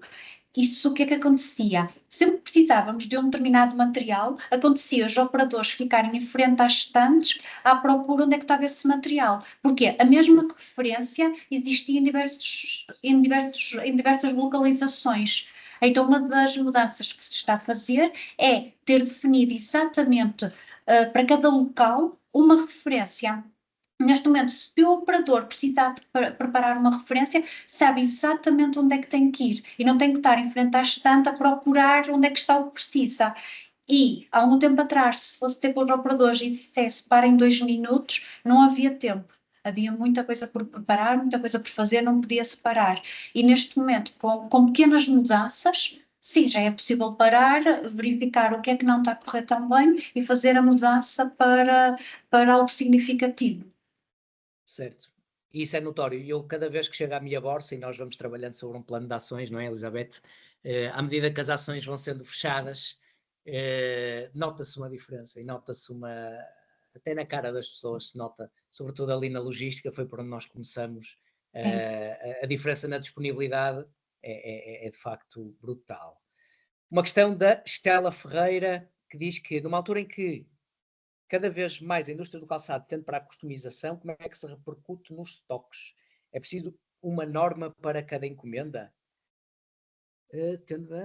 Como se repercute nos estoques? É preciso uma norma para cada encomenda? Eu não diria que é necessária uma norma para cada encomenda, é necessária, ou é muito importante uma norma para cada processo de encomenda, certo? Portanto, se eu voltar a criar uma norma para cada encomenda, tendo em conta o número de encomendas que a indústria do calçado portuguesa recebe, eu vou estar a criar mais desperdício do que valor, certo?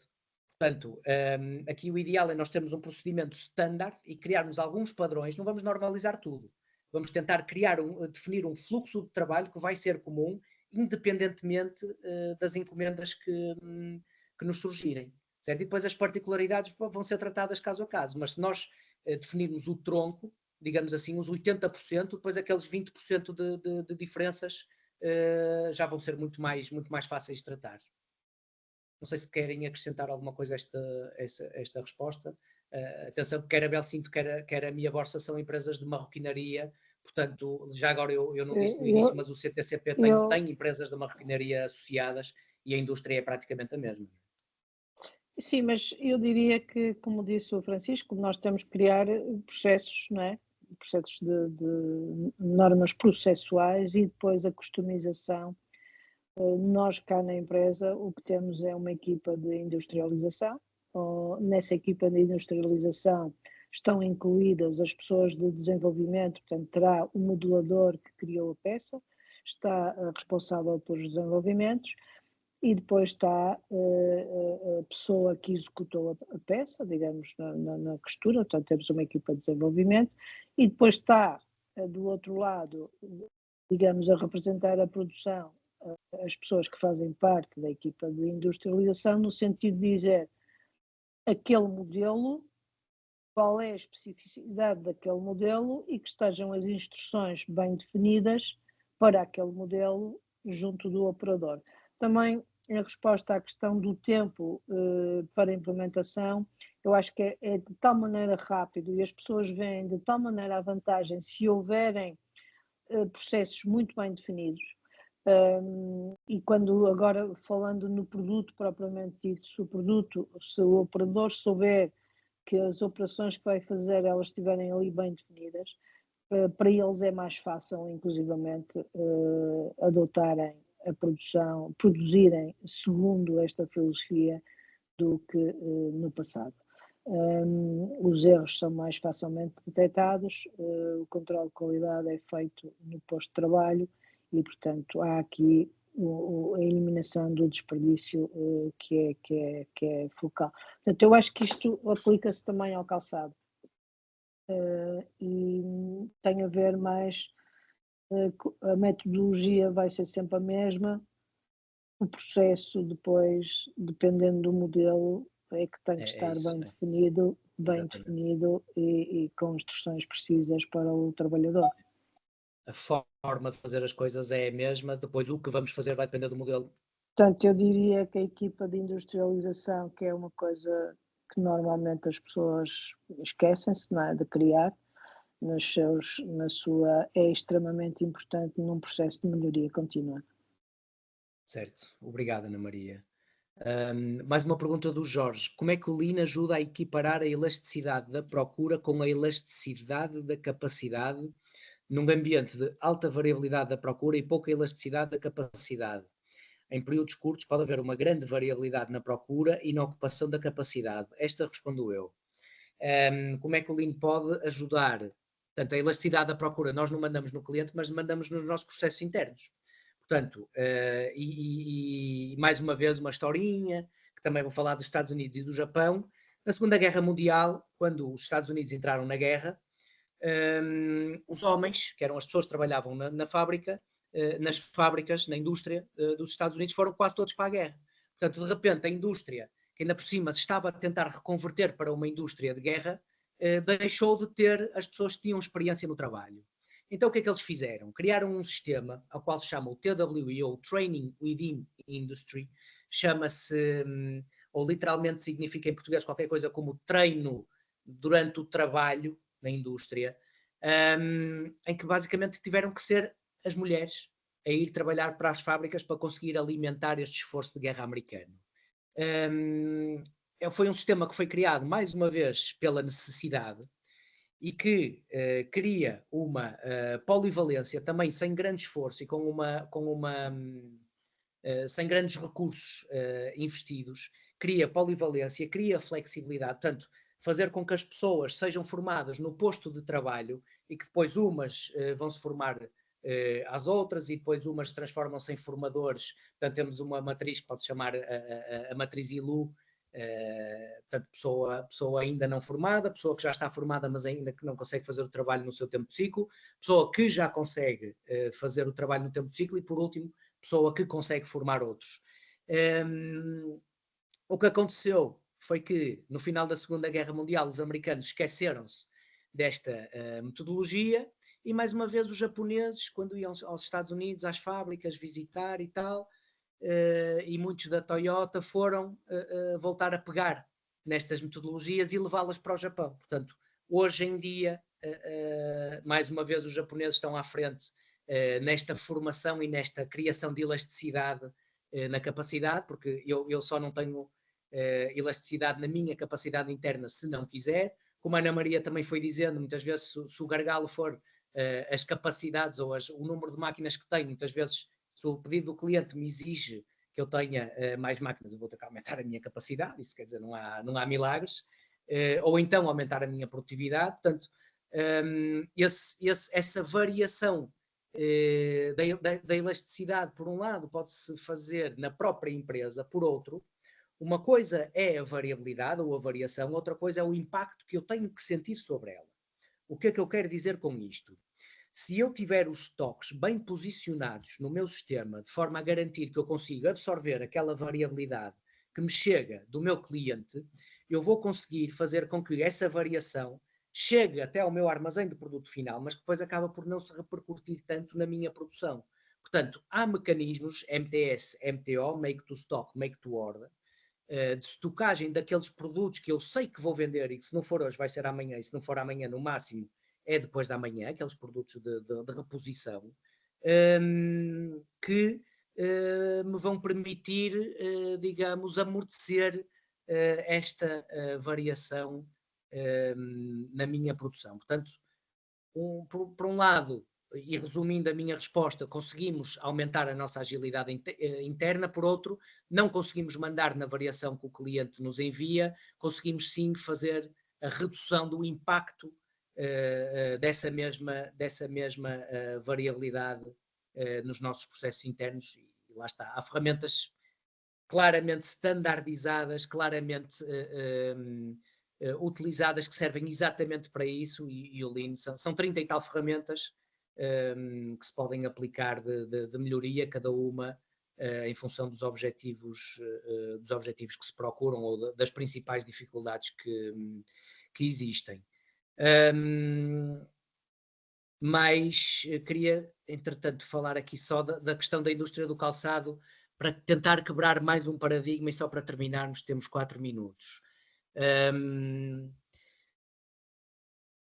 Não é por existir variação no calçado que o Lean deixa de se aplicar.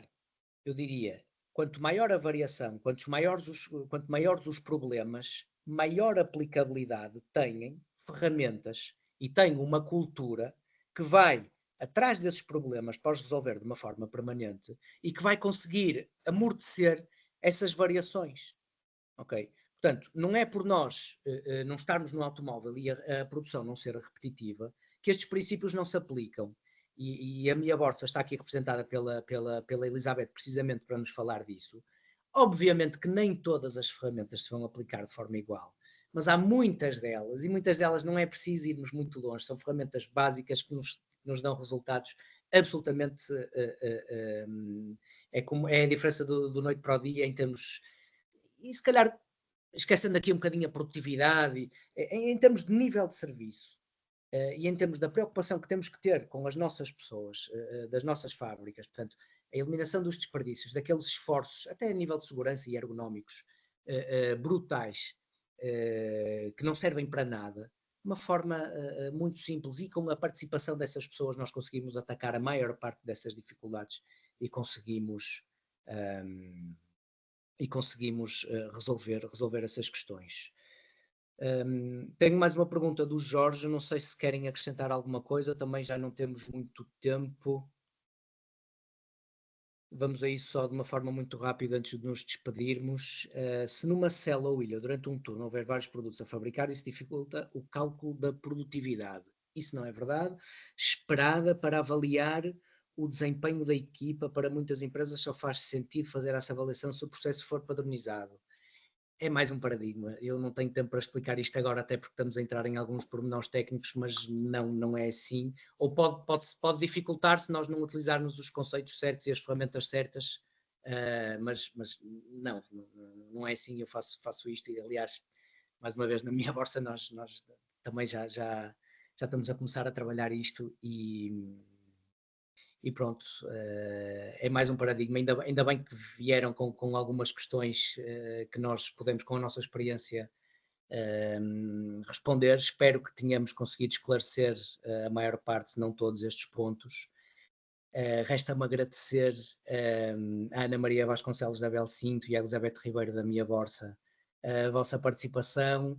Eu não o fiz no início, mas agradeço muito também ao CTCP a oportunidade que me dá a mim de expor um bocadinho este meu conhecimento e experiência na área que eu adoro, que é a melhoria, e específica melhoria Lean. Obrigado também às pessoas que não se veem, mas que estão aí atrás a apoiar, a Mariana, a Heloísa e toda a gente que me ajudou a construir este webinário. Espero que tenha sido esclarecedor. Já agora, eu deixei na conversa o meu e-mail, se houver dúvidas, algum comentário, enviem-me um e-mail, está aqui na conversa, fscunha@fsc-consultoria.pt, sintam-se à vontade, não garanto que vá conseguir responder logo, mas pronto, foi um gosto enorme mais uma vez participar nestas iniciativas da Minha Borsa. Elizabeth, eu tinha dito 1h30, já vamos nas 2. Desculpe lá, eu sei que está cheia de trabalho, Ana Maria, não duvido nada que seja exatamente a mesma coisa, eu já sei que é aí o pulso dessa fábrica. Obrigado às duas, obrigado a todos e até à próxima. Obrigada. E obrigada. Foi um prazer. Com licença. Obrigada.